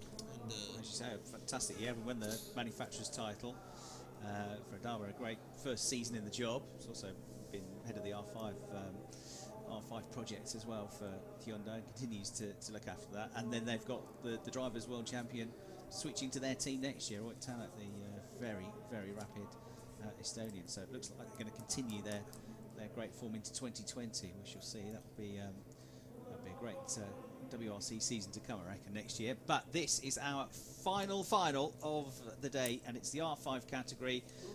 Andrea Cragnola essentially is unbeaten. He's not lost any of his heats. He didn't lose the semi-final. He won the rally, Stages rally coming into this event. and he's had the fastest time. He's the huge favourite for this. He set the fastest time so far. That came in the semi-final, 2 minutes 51.08. Luca Rossetti's best time in the heats was a mid 2:54. So he has got to be absolutely on his A game, Luca Rossetti, and really probably needs to hope that Cragnola has a moment somewhere, because if Cragnola puts in another run like he has been doing, he's going to be pretty unstoppable in this one. The slight difference is that it's a longer run this time, so 3 laps, whereas they've been doing 2-lap runs so far. It's everybody's here, everybody's out on the track. We can see the clerk of the course, Fabrizio Fondacci, Davide Casati, press office, Oscar Comi, Lorena Bestavista, secretary of the event. All on the podium to our right, aren't they? The stewards, everybody is here and out to watch it, and to watch it live. Matteo Losa from the press office coming in. The podium ceremony will be up here. The prize giving will be on the podium, so it's only normal that everybody's getting ready. But here they are, they're finally off. We're underway. There's Cragnola then, the strong favourite coming into this. Then again, Valentino Rossi last year was the strong favourite for the super final. He didn't win it. It was Tony Cairoli. So this is a head-to-head, and things can change and get the course 95, 98% correct, and you still might not win, because you make an error here, you can lose those 2 seconds very easily. So there is Luca Rossetti, who's been a driver that's finished in the top 3 at the Stages Rally in previous years. He's got to the final of the Masters, where he was beaten finalist 2016. Can he do something special here? It's going to have to be special. He knows he's going to have to up his game, continue to up his game to have any chance against Cragnola. Cragnola will be fitting if he won, because he's been awesome this weekend, all the way through all the stages, hasn't he? And in this Masters finale. But in Rossetti, I think he's got a decent opponent here that's going to push him hard. Absolutely. I mean, it's all about concentration, being able to keep your concentration for long, and to avoid at all cost mistakes. In such a short run as the Masters show, although we've seen in the past somebody do recover or have some issues, but with smaller effects. But you see, Pass in front, he's 2.69 seconds clear already.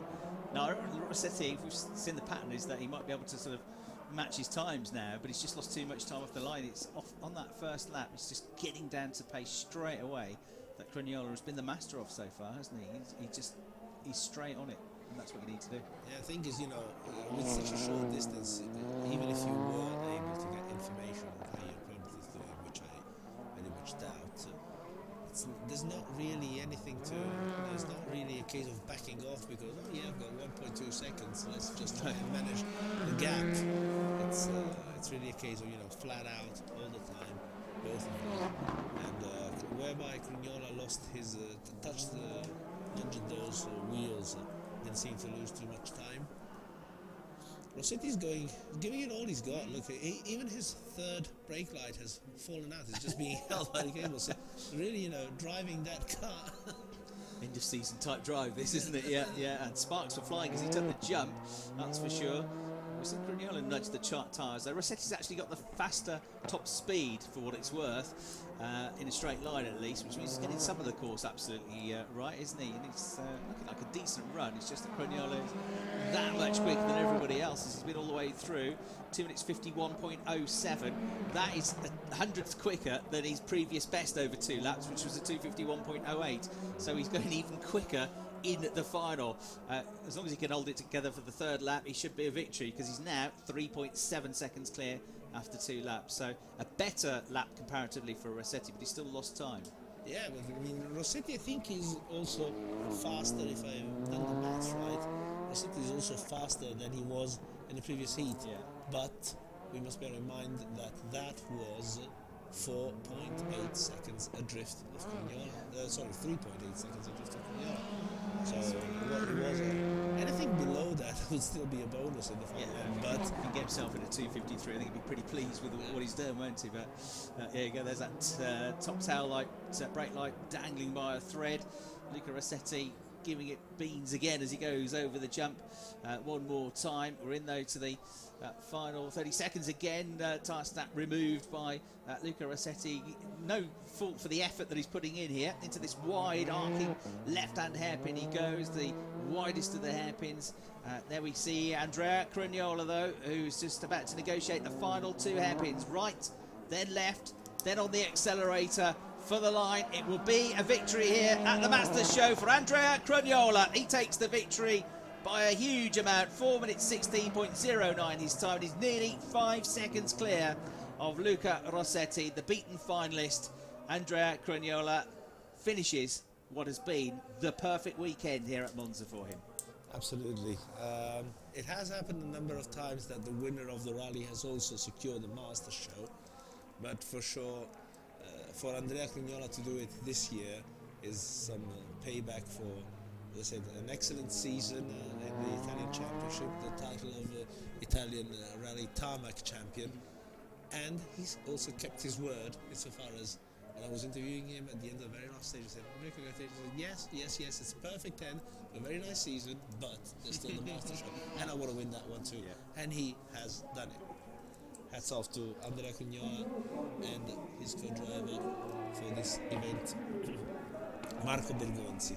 Marco was very emotional when I was interviewing him at the finish. I can't believe that, you know, my name is going to be in a roll of honor where the last names written were Valentino Rossi and Carlo Cassina, who is an inspiration for many co-drivers in Italy. Yes. We're talking about somebody who's been in rallying from, I think, before even Marco Bergonzi was born. So it does say something. Not very many donuts though. Not yet. He's going to get back in the car. Do you think so? Everybody running back. He knows how to put on a show. He does, and he's beaming smile on his face all weekend, hasn't he?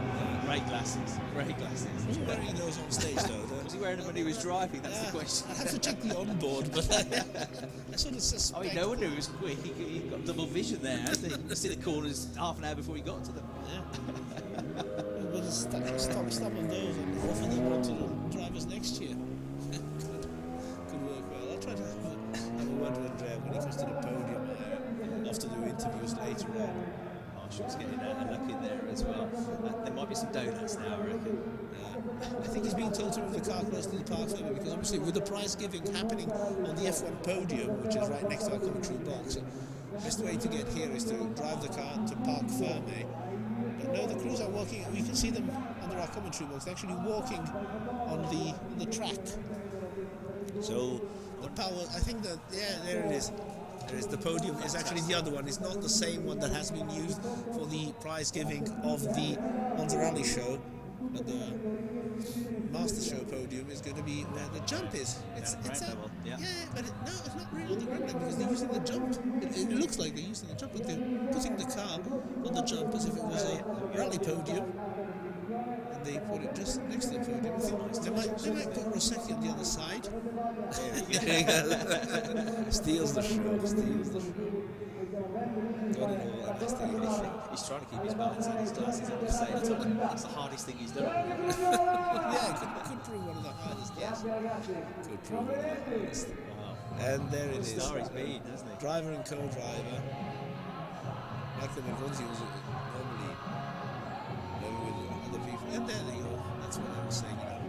Remember, in the rallies, in the same machinery, all the guys that we saw in the WRC Plus category in the Masters, they're all in the R5 category, with the exception of Thierry, who beating stages running. He's beaten Dani Sordo, he's beaten Breen, he's beaten all these guys to take the title. We're going to look back then at what was a fantastic run, wasn't it? Even quicker than he went in the semi-final by a hundredth of a second over 2 laps. 251.07 for him. And the last lap was pretty handy as well, wasn't it? 125.01. So a really quick final lap as well. He just didn't let up. And Luca Rossetti doing his best, giving it his best, but really nowhere within striking distance of Cragnola, like, in all honesty, most of the rest of the pack for this weekend. No. It's been it's been a really nice Masters show. It's been a very nice event.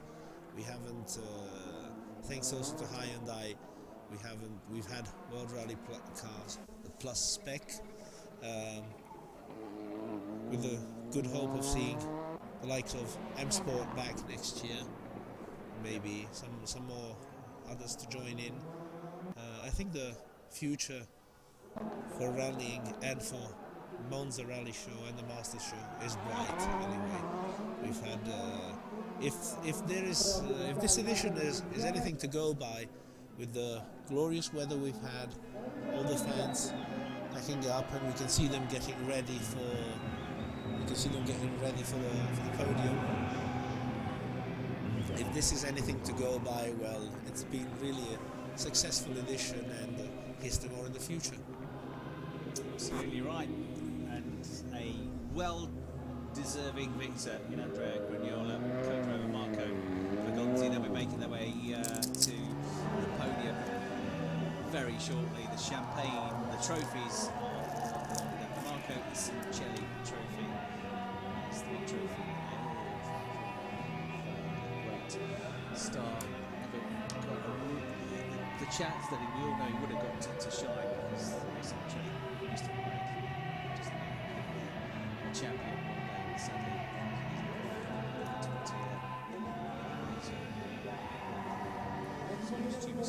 He's 16 years. So GB World Championship. It's in his honour that for the Masters show they compete for the Marco Sincelli trophy. A legend of two-wheel racing. And a very beloved young man and driver also in Monza Rally Show. I remember him, interviewing him, having him here in Monza Rally Show. Started off with small machinery, I think. Off the top of my head, I think it was a Flip Poot, GB1600, went all the way to Ford Focus World Rally car in his last appearances, co-driven by Guido D'Amore. Was really a nice guy, and it's nice, in my opinion, that something is done to remember him, and that the Marco Sincelli trophy awarded to the winner of the Master Show is one of the cherished awards. His family are taking on his legacy with in motorcycle racing and in charity projects to remember Marco. There is some projects have reached completion, and then now there's a hostel, something in his native town, project brought forward by his family and his girlfriend. So it says something about the nice person that he was, that the legacy that he leaves behind, and the way that people want to continue to do things in his name. Here they are, look, the Hyundai crews, Andrea Adamo, Andreas Mikkelsen, Anders Jäger, Craig Breen, welcome to Martin joining Widach, the celebrations, absolutely. Martin Widach, who stood in for Paul Nagel, who I think is expecting a child, his wife, and it's a fair excuse for missing the Monza Rally. We'll let him have that. Yeah, it's the only excuse, but it's a fair one. I'm sure he would have been happy to. Maybe he's watching. Maybe he'll be able to watch, and maybe he'll be able to come next year. Who knows? Let's hope. Yeah, let's hope. So it's been a terrific weekend, and some great head-to-heads we've had, haven't we? So just brilliant to watch the driver skill, the precision that they have, and how they're able to get straight down to it from the word go. The very best drivers, and keep that pace up without knowing necessarily how much you've got to push in relation to your opponent. You're just racing the track, racing it yourself, and driving the car to its absolute limits, and it's a wonder to watch. Absolutely. This image of the winning car, the car that stole the show this weekend, apart from obviously the Hyundais, which were in a class of their own, but in a totally different thing. And here they are, you see all the crews and all the marshals next to them. The fans are flocking in from the grandstands, even using photographers and video crew also using a tow truck. We can't see it now, but we saw it before. They're standing on top of the tow truck to take the best images, and spectators also can be seen on the terrace atop the central building.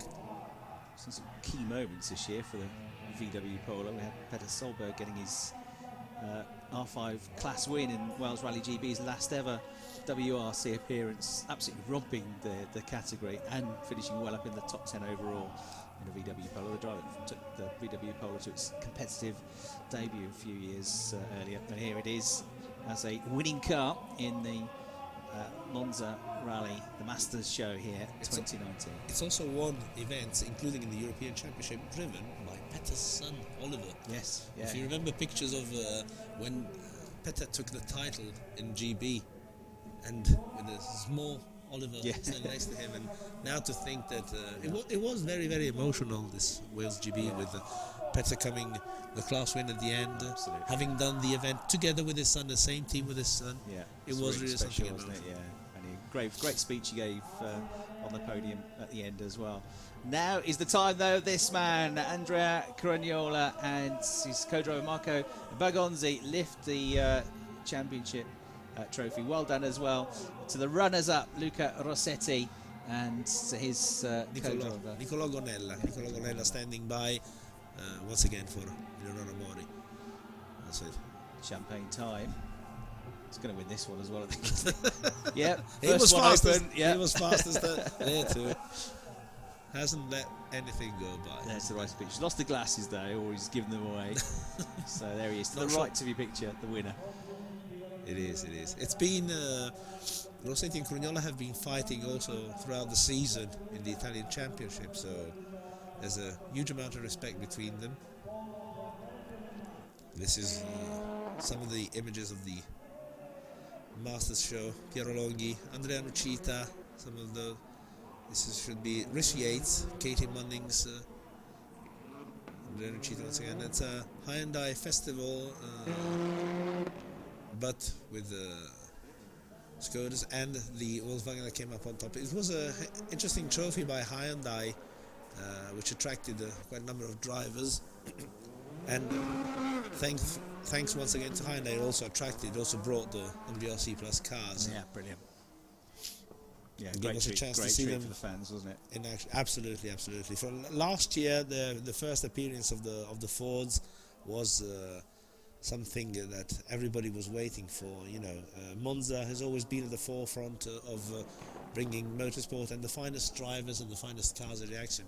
So on one side, it didn't feel right to be without those cars this year, but as I said previously, hats off to the organisers who have been very brave to do a R5 only event. Here too, it's something that I think has a view to the future. Gave some really close stages rally as well, didn't it? Absolutely. Very brave of the organisers also to change the Masters Show formula, to reintroduce the Recce formula with and some tweaks to the program. Yeah, which it flowed really well. You know, the afternoon, if you come here to watch the afternoon, if you're watching, I mean, it's non-stop entertainment, isn't it? You get 4 hours that fly by because you've got, even when there's a gap, you've got these demos from the Titan Rallycross cars, the drift cars as well, and the marshals and the organisers just keep it flowing. It's straight into the next one, and it flies by. You've got spectacle, and the spectators here are right by the action, as we've said all the way through the course of the weekend. I'm a big fan of the new course as well. I think this year's course, I know we like the donuts around the champagne bottle, but in terms of the real sense of speed you get, it's greater this year, I think, with this new layout. Absolutely. We've also been lucky insofar as, because of the weather and, as we said, the conditions of the grass and the areas around the track, there hasn't been that much drama. There has been, I think I can recall, one Porsche and one R5 car only just once reversing, which has also helped. Whether this means that, you know, there's been tweaks and the right choices. And here, this is it. WRC Plus podium, Hyundai Fest. Here they all are. The winner, Dani Sordo, and deservingly so. Runner-up in the Stages Rally, but he and Carlos De Barrio take victory in the Monza Rally Masters show for 2019. They're all up there to his right, to our left as you look at it, Andreas Mikkelsen, then Craig Breen, Thierry Neuville with those trademark glasses, second from the with right. Andreas Mikkelsen handing out the trophies, acting as ceremony officer. get paid extra for that, does he? So yeah, it's been fantastic to have Hyundai here and to see those drivers, some proper star drivers. Now that's something we don't see often. It's a 4-crew champagne podium fight. It's not something we see that often. It's only limited to 3. No. So this is one of the images that we cherish. Didn't want to leave Andreas out, did we? No, absolutely not. Absolutely not. They've all deserved. It's well deserved. It's really well deserved. Yeah, and Dani's been a keen supporter of the event for a number of years now, hasn't he? So it's good to see him getting the victory.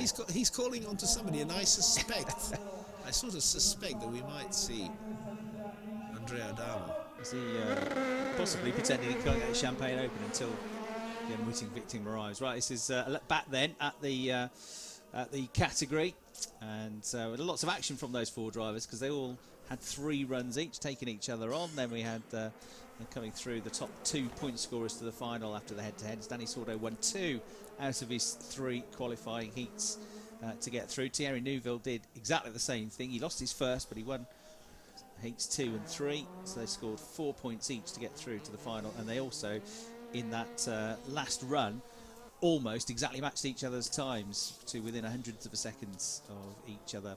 Piero Longhi has been one of the key elements this year as well, one of the front runners in the R5 category, and had a couple of head-to-heads, got to the semi-final, a couple of head-to-heads in the heats with Cragnola, certainly gave him a run for his money, and got through to the semi-finals, not quite through to the final, as he was beaten by Luca Rossetti. Cragnola going on, as we've seen, to take the victory. So yeah, nice touch to have all the marshals and everybody behind the scenes gets the chance to come up to the podium now as well. And ground level, get right up to the from the grandstand. You can see this unfold right in front of your eyes, of course, as well. So for the spectators, it's all very much on hand for them to see. Yes, as I was saying before, you know, it's having them so close and everything is also some sort of important payback for the marshals too. We said before that there would be no motorsport at all without these marshals, these volunteers. The FIA has gone all the way to establishing a Volunteers Day. Yeah, now the other class is being rewarded for the master show. The FIA has gone all the way, and I feel very rightly so, into establishing Volunteers Day. No motorsport, nothing at all would be possible without them, but I feel that they quite too often they tend to be forgotten, taken for granted. It absolutely isn't. So I know it's a topic which is close to your heart, it's close to mine. As I said before, we both come from we both still are on the field. So yeah, hats off once again. The lifeblood, aren't they, of world motorsport. So our WRC 1.6 winners, they had the final with victory at the time of 2 minutes 58.71 going to this pairing up, taking their trophy Dennis now. Pabuin and Roberta Spinazzi, they're a pair in real life. Roberta in real life. Yeah, sorry. in everyday life. Yeah. Sorry. Some would say there's life outside motorsport. Sorry, no, it wasn't meant like in that way. No, I was saying that Roberta is often a driver of her own, but here she was co-driving. That's right, yeah. So we see some action now. Yes, Dennis Pabuin, the driver, Roberto Spinazzi, the co-driver. They were in the number 80 Ford Fiesta, and they were up against in the final Enrico Tortoni and Maurizio Tortoni in the number 82 Ford Fiesta. There then at the car, the pair that went on to get the victory. You've seen them up on, having their moment up on the podium now as well. Got the historic podium, or podiums to come as well after this, but good opportunity to look back on some of the earlier head-to-heads that we had near the start of the afternoon. And this are the historic classes being rewarded. All the There's 4 groupings in the historics, weren't they? Yep. We had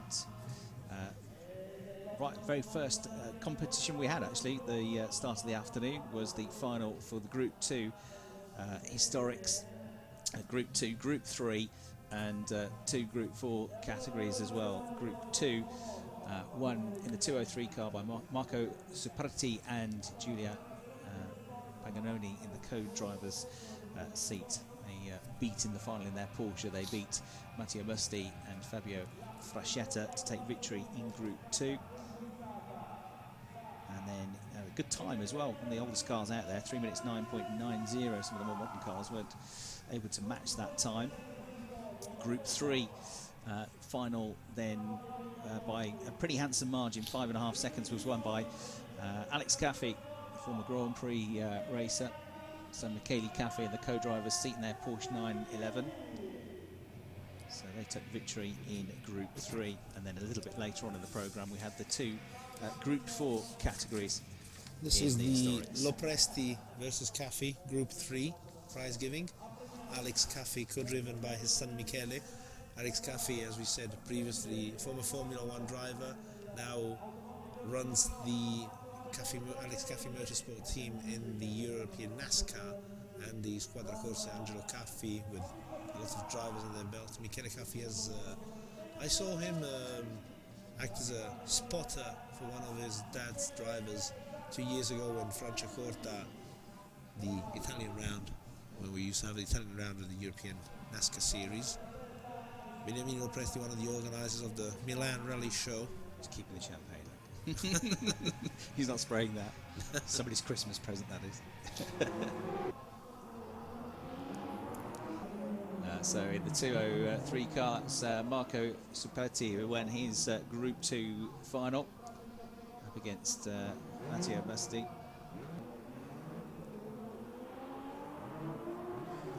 Wasn't without drama, was it? Ah, there we go. Marshall's retrieving the tyre stacks. But despite not having the most fluid of runs, taking the victory. And this was the Group 3 final. There's Alex Caffey, Michele Caffey, alongside in the green 206 Porsche 911. And they were going head-to-head in the 209 car with Beniamino Lopresti and Fabrizio Sala, who we've just seen joining them up on the podium as well. Then the two Group 4 categories, J1 and J2. The J1 category, we had victory in the number 210 Porsche for Lucio Dzwonczyk up against the 211 Porsche of Simone Bressori. So that victory fairly handsome as well. 3 minutes 10.96 for Dzwonczyk, 3 minutes 14.49 for Bressori. And in the final historic category, we had what turned out to be the fastest time of all in the Lancia Delta from Lucky. Did a 3 minutes 7.80, handsomely beating, even though it was quick off the line, the beautiful sounding Ford Sierra Cosworth number 216, which got off the line well, but ultimately wasn't anywhere near as quick through the turns. Second place in the end, going to Andrea Giovanettu. So they'll be making their appearance on the podium now, those Group 4 drivers. Yeah, having probably had most of the afternoon, once they got their runs out of the way, to enjoy watching the rest of the action. Which is another important feature of this event. I mean, normally, you know, in other places, you just finish and leave your car in Parc Fermé, get off the shower, maybe come back to collect the car and after the prize giving, if it had not been on the podium. That's here, right. You just hang around, get a drink, and watch your colleagues taking turns. Here he is, Luigi Lucky Battistoli, and his co-driver, together with Cazzaro, Cristiano Chiavenuto and Cirillo, for what should be, I think, our final prize giving of the day. That's right. If I'm right. That's right, yeah. The last two junior categories. And still, Marshall's collecting some... The top right corner, yeah. That wheel was lost by one of the last cars in the main event.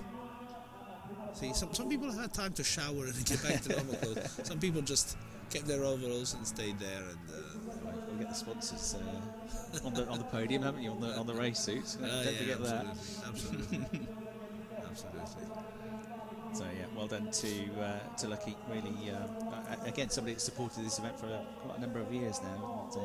He's normally and with his one of the son, front runners in the historics. and with his son taking to co-driver duties and narrowly missing out on a win in the WRC 1.6. Alberto Battistoli, who is one of our rising stars, who has started rallying as a driver in some of the family's historic cars, Lancia 037, Ferrari 308. He is now exploring modern cars, drove the final round of the Italian Championship in a Skoda Fabia on gravel, and is working alongside his university studies. He's working towards a career, something next year, so I'm waiting for confirmation, but for sure bright and promising. Very, very nice, very, very funny, very communicative. He posts his onboards, including or actually enhancing his mistakes. No, really? But always laughing. But he's really got the right attitude. You know, he's like, I'm here. I have to learn. I have to learn from my mistakes, possibly avoid repeating them. Yeah. He's co-driven by a cathedral who's here with his father. Normally co-driven, but you know, everybody's trying to give him as much tuition as possible. But he's very, very smart, and I think I wish that the best is yet to come for him. Absolutely. Well, many competitors that come to the Monza Rally and the Masters Show come back year on year, don't they? Because they enjoy the experience, they enjoy the atmosphere, they enjoy the competition as well, which is a pretty intense few days, but it has its relaxing moments as well. They enjoy the fan communication as well that you have at this event. And for a lot of the Alberto was driving last year, if you remember. He was driving the black Lancia 037, right, co-driven by the daughter of Mickey Biasione. In the Italian Championship days, when they were both Opel drivers, Gigi Battistoli and Mickey Biasione were rivals. 30 plus years after that, their two sons, son and daughter, did Monza Rally together last year. Yeah, it's a nice story, that, isn't it? Amazing, isn't it, the amount of sons and daughters that come through and go on to follow in the footsteps of the parents and go on to compete in motorsport as well. It's in the blood, as they say. Isn't that what they mean by saying to keep it running in the family? So some group shots here on the podium there. Alex Caffey in the middle, still with the sunglasses on, looking cool. And for a lot of the competitors as well. But Crugnola hasn't taken his sunglasses. No,